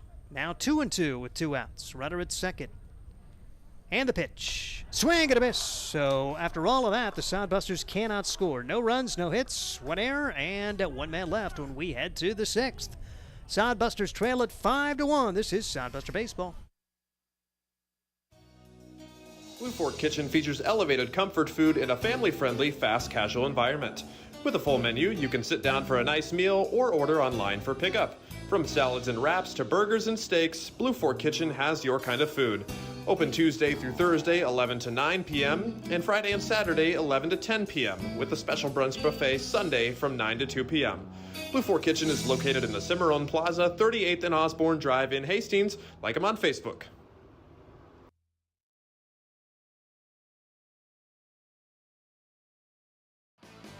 Make your next pit stop at the Coach's Corner. A friendly staff and a deep lineup of snacks. You can find Coach's Corner in North Hastings on Osborne Drive East. More than just a gas station, Coach's Corner is the place to get delicious pizza made fresh for you and your family. Don't take our word for it. It's so good it'll be featured at selected Sodbuster home games this season. For a convenient and clean experience, be sure to check out the new convenience store in North Hastings, Coach's Corner.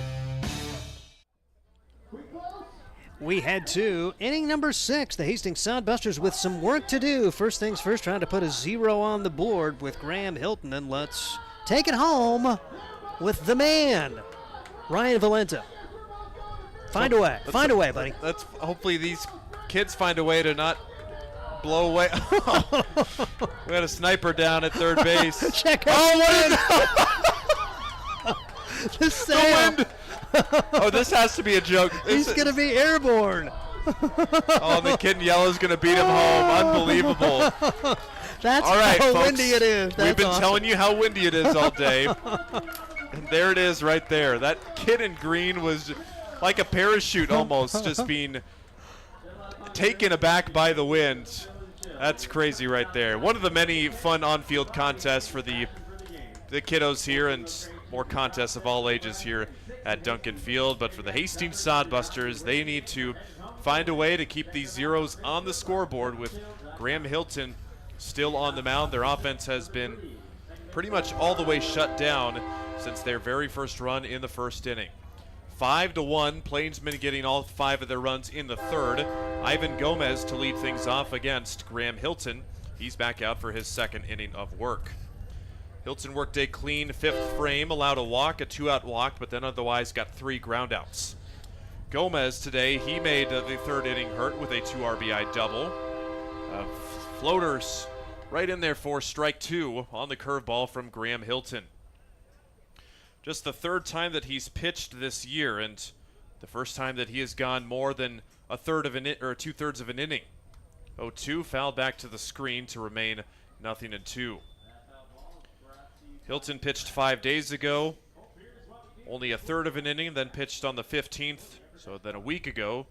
Actually, both of those outings were only worth a third of an inning, but he faced 5 batters. Called strike 3 on the fastball at the top of the zone. Graham Hilton gets his first punch out of the day, and just the 3rd punch out for Sodbuster pitchers that struck out 13 batters last night. Meanwhile, on the other side of it, 9 have struck out as Ben Riker has been dealing for the Plainsmen. It's now Easton Mitchell for the Plainsmen. Pitch up and away for ball 1. Got 7 more innings of baseball after the conclusion of this 7-inning contest. Hastings needs to find some late inning magic with just 6 outs to go. That's foul down the first base line. Mitchell 0 for 2 today. Still looking for his first hit as a Plainsman. He's 0 for 12 now. And there goes the lid of Graham Hilton. Saw that happen with Austin Raines. Hilton's, he's got a big head of hair. So probably the hat doesn't stay snugly on there as it would maybe with a guy with less hair.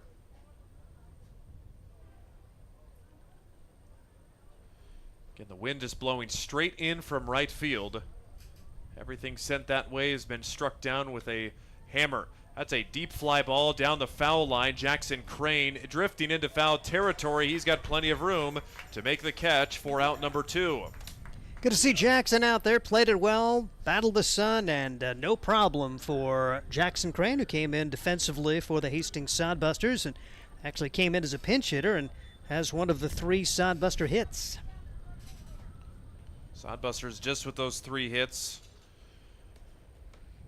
Looking for the 1-2-3 inning here. Hilton right across the plate to Asher Friedman. He is 0 for 2 today. Now 1 for 5 in the series. Had a double yesterday. The 1 just misses down low. 1 ball and 1 strike. So again, the Casper game has already gone final today. They lost to Oahe as the Zap pick up just their 6th win of the year. Swing and a miss for strike 2 by Friedman. So now the Sodbusters are 2.5 games ahead of Casper. They are 1 game ahead of Spearfish as the Sasquatch are idle until Wednesday. Hilton has Friedman 1 and 2. Over our heads and out of play to remain at the same count. 29 pitches for Hilton. So he can throw about a dozen more pitches, and depending on if the Sodbusters plan to use him on Tuesday or not, as they have the day off tomorrow. Down low on the 1-2 to make it 2 balls and 2 strikes. Bases empty with 2 outs. Not much doing for the Plainsmen in the last 3 innings. 2-2. Too low. It's now a full count. No action in the Sodbuster bullpen, so Hilton will aim to complete this inning on his own. Full count pitch, too far inside, and that is a walk after Hilton was way ahead in the counts. From 1 and 2 to ball 4, second walk that Hilton has given up. But battling through the number 9 hitter, see if you can find a way to get through this with no damage done. 4 runs looking really big right now, the way Ben Reinker's going for the Plains. Making his Plainsman debut, his pitch count very low. He is almost assuredly going to come out next inning. Look out, the pick throw to first. Ryan Jarvis gets up and makes the catch on the strong throwdown from Weston Johnston. If you've ever seen or gotten up close up to Weston in person, he's a beefy dude. He's got forearms the size of probably my thighs or calves. That's a fly ball, shallow right center, but it's going to hang up there for Luke Cossey. So back-to-back innings, the Plainsmen get a 2-out walk, but the next batter is retired. That is now 3 straight zeros on the scoreboard for the Plainsmen, but they still hold the 5-1 lead as the Sodbusters will try and figure out the pitcher, Ben Reinker, when we return. Hi, I'm a baseball umpire. My job can get pretty stressful. I have to keep my eyes open at all times, and if I don't make the right call, people boo me. So to relax, I visit a Nebraska lottery retailer like this one and buy some scratch tickets. It always calms me down. Hey, you cut in line. I did not. All right, you're out of here. Hey, he didn't cut. All right, you're out of here. I feel better already. The Nebraska Lottery. Top prize odds vary by game. There's nothing like relaxing on a summer day. Nothing like taking in a Hastings Sodbuster baseball game. And there's nothing like an ice-cold Pepsi to make the day perfect. Pepsi Cola of Hastings wants to make your nothing like be the best day it can be, whatever the occasion. Enjoy your favorite refreshing Pepsi product throughout the Sodbuster season and make your nothing like memories. Pepsi Cola of Hastings, a proud sponsor of Hastings Sodbuster Baseball. To the bottom of the 6th we go in the 7-inning contest. The Sodbusters getting out of the 6th inning unscathed again. It's now 3 straight scoreless innings for Sodbuster pitchers in a row, but they still have to find a way to make up 4 runs. However, they will do so against a different pitcher. You may be saying, thank goodness Ben Reinker is out, but this guy just as tough as a candidate. Spencer Schmidt, a guy from Duluth, or a guy from Alexandria, Minnesota, making his 2nd appearance of the summer. He pitched 4 days ago against Fremont, went 3 innings in relief, did not give up any runs, did give up 3 hits, but he struck out 7 of the 9 outs that he faced. So he's a high strikeout guy, and one of the more notable colleges that he attends, the College of St. Scholastica, which is in Duluth, Minnesota. They're the Saints, a Division III school. Doesn't exactly flow off the tongue, does it? The College of St. Scholastica. If you're saying like a sea shanty, oh, the College of St. Scholastica. Okay, we'll put the pirate accent away for the rest of the game. I like it. Down 5-1. Maybe that's what we need to do. Announce like a pirate day. Let's see if Luke Kashi can get a base hit. Argy. Okay, no, I'm putting it away. Oh, did he get hit? I think you got something there, Ryan. Luke Kashi got hit on the foot right there. It's Johnston and Hecker. Let's see what we can do here as we mount the comeback. Hi. Talk like a pirate day, unfortunately. I don't believe that's till later in the year. Yeah, but it's we're in a hunt for the playoffs, man. Got whatever it takes, right? Well, Luke Kashi starts off the bottom of the frame with a hit by pitch, so an auspicious start for Spencer Schmidt, the new pitcher, but then he promptly delivers a strike to Weston Johnston. Johnston hit the ball very hard in the 1st inning, got rewarded with a double, and then struck out against Reinker back in the 4th. Sodbusters just with 3 hits, Johnston with 1 of them. A soft shot on the ground ball. Schmidt has to field. The throw over is right on the money. Always hold your breath when those balls are right back to the pitcher and they have to scramble off the mound. Probably a flip of the coin whether they're going right to the first baseman's mitt, if they're going down the first base line. It was the former happening this time. Yep, good job there on the first chance for Schmidt, but there is a runner in scoring position. Just get a couple here at least and feel like you have a much better chance heading into the last inning, the 7th. Strike is called on the next batter, Joey Hecker. He has struck out in both of his at-bats in his Sodbuster debut. The Washington State product trying to get his first hit of the summer, but he's down 0-2 after the foul ball. Joey Hecker from Pullman, the town that houses Washington State University. Kashi at second after he was hit by the back foot pitch. Way outside, 1 ball and 2 strikes. Even with the pitching change, the defense for the Plainsmen has remained the same. The middle infield has been dynamite, minus the 1 error made by the shortstop last inning. Schmidt set to deliver the 1-2. That is a soft shot on the infield. The wind just really knocks that one down. And Ivan Gomez at second puts the squeeze on it for out number 2. Isn't that amazing? When it came off the bat, I'm thinking, ooh, that's trouble. That is going to fall in front of the right fielder, and did not even make it out of the infield. That wind is wicked. So what could have been a little bloop single on another day, not named today, that could be trouble, but instead it's the second out. Now Jackson Crane bats. He had a single in his pinch hit appearance in the 4th inning, but was left stranded. But how about Jackson Crane now? 12 hits in 13 games in his return to the Sodbusters. He missed the first week plus of the season, but now back. That one hits the side of the mound, but not enough for it to redirect. Wandler makes the play at first base. Sodbusters are retired for another scoreless inning. They have not gotten anything on the board since the first. And now it is looking very desolate here for the Sodbusters. 5-1 Plainsmen. Go to the 7th. Last chance for each team. At Hastings College, we celebrate all the ways you shine. From more than 20 athletic teams to band, choir, theater, and art, plus esports, creative writing, speech, and media. Join in to earn a scholarship and find your people, the friends you'll hang out and have fun with. It's what makes Hastings great. So check out Hastings College, where your experience matters, in the classroom and in the activities you love to do. Visit us at hastings.edu.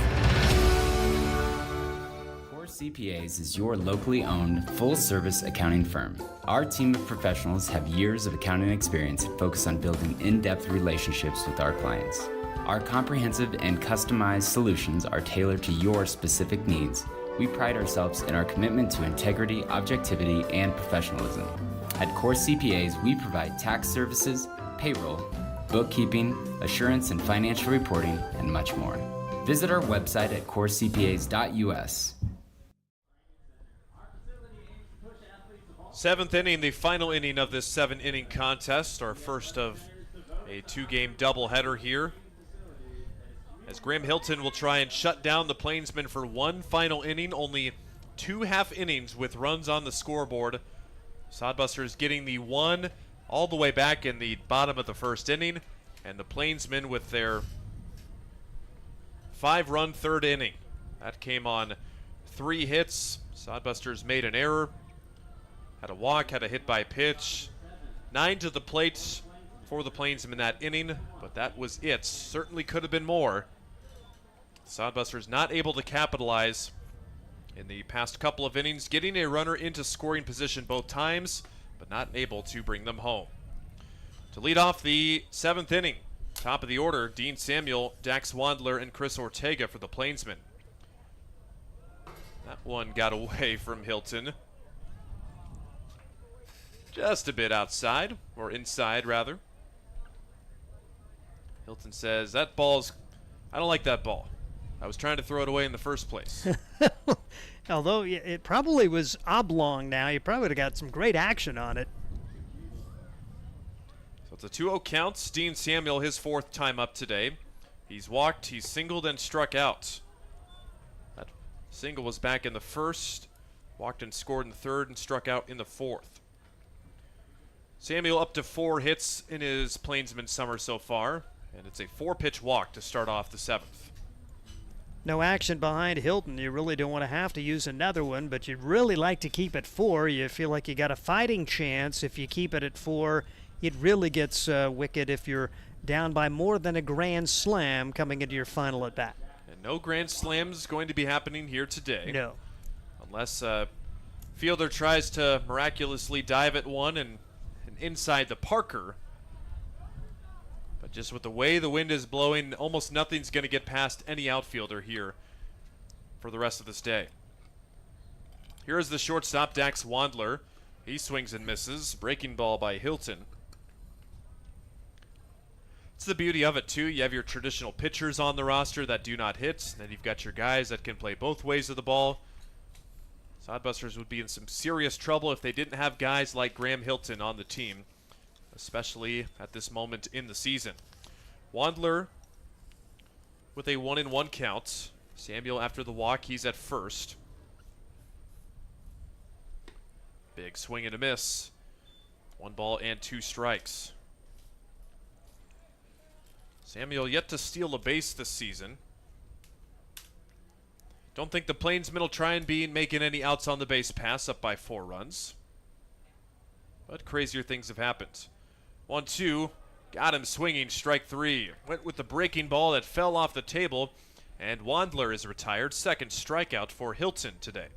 And if I'm the Plainsmen, I think I probably am trying to steal. Get a guy in scoring position for Ortega, and they've only stolen 3 bases in 4 attempts this year, but if you got any chance at all, you may want to test the arm here for the Hastings Sodbusters. See if Ortega can ground into a double play here. There's one, and he is doubled up. 6-4-3, the twin killer on the soft ground ball. Loera to Shabry to Jarvis, just what the doctor ordered, and it ends up being a minimum 1-2-3 inning. Sodbusters need 4 to keep this game going, 5 to win it. Find out, tune into the final 3 outs of the game when we return after these messages. Blue Fork Kitchen features elevated comfort food in a family-friendly, fast casual environment. With a full menu, you can sit down for a nice meal or order online for pickup. From salads and wraps to burgers and steaks, Blue Fork Kitchen has your kind of food. Open Tuesday through Thursday, 11 to 9 p.m., and Friday and Saturday, 11 to 10 p.m., with a special brunch buffet Sunday from 9 to 2 p.m. Blue Fork Kitchen is located in the Cimarron Plaza, 38th and Osborne Drive in Hastings. Like them on Facebook. Make your next pit stop at the Coach's Corner. A friendly staff and a deep lineup of snacks. You can find Coach's Corner in North Hastings on Osborne Drive East. More than just a gas station, Coach's Corner is the place to get delicious pizza made fresh for you and your family. Don't take our word for it. It's so good it'll be featured at selected Sodbuster home games this season. For a convenient and clean experience, be sure to check out the new convenience store in North Hastings, Coach's Corner.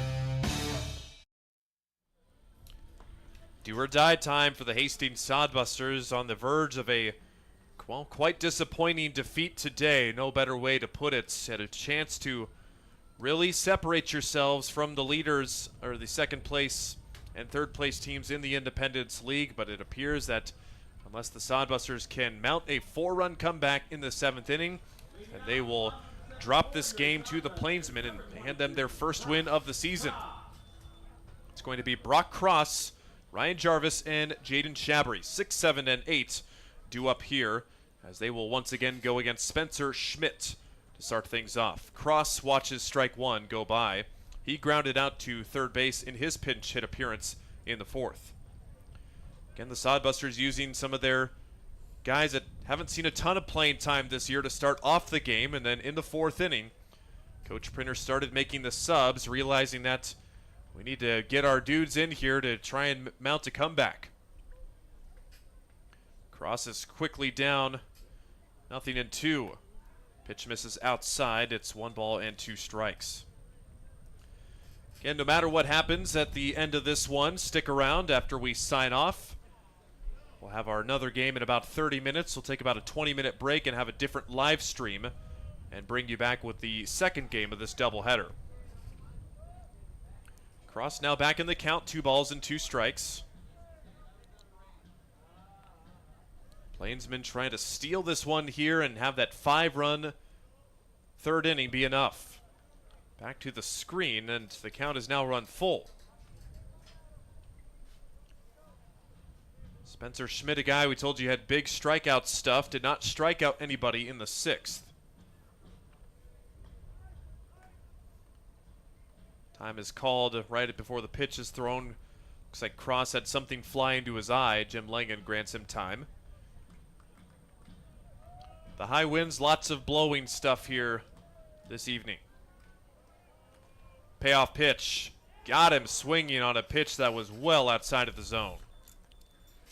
Unfortunate there, just trying to find a way to get on and keep the line moving, and now they're going to have to do it with nobody on and 1 out. It's a gutsy pitch selection there by Schmidt. If you're Cross at the plate, you're probably thinking fastball all the way, but not that time. 2 outs to go for the Sodbusters, and Ryan Jarvis. He'll take a strike on the inside corner.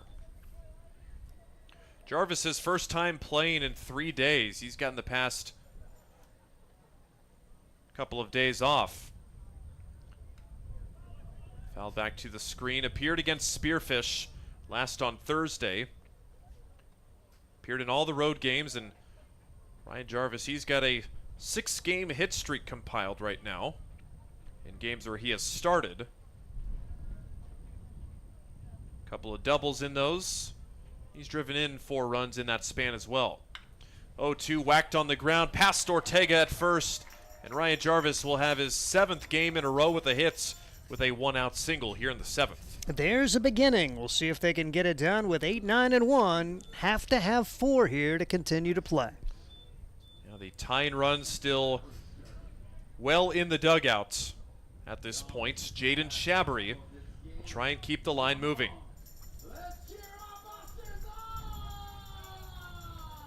Plainsmen, a team with 1-16 last year, 0-4 start to this year. This could just be their second win in the past 2 years. Jaden Shabry watches strike one go by Schmidt. Jarvis at first, staying put there, pitch way outside, 1-1. So you've got Jet Hannaford on deck, and then the top of the order. Sodbusters with that hit. That was their first hit since the 4th. They also had a hit in the 1st and the 3rd. 4 hits apiece for each team now. Ground ball to 3rd. They go to 2nd for 1 and throw on to 1st. They get the double play, and the flame is snuffed out, and that is the ball game. A 5-4-3 double play. The Sodbusters fall to the Plainsmen as they get their first win of the year.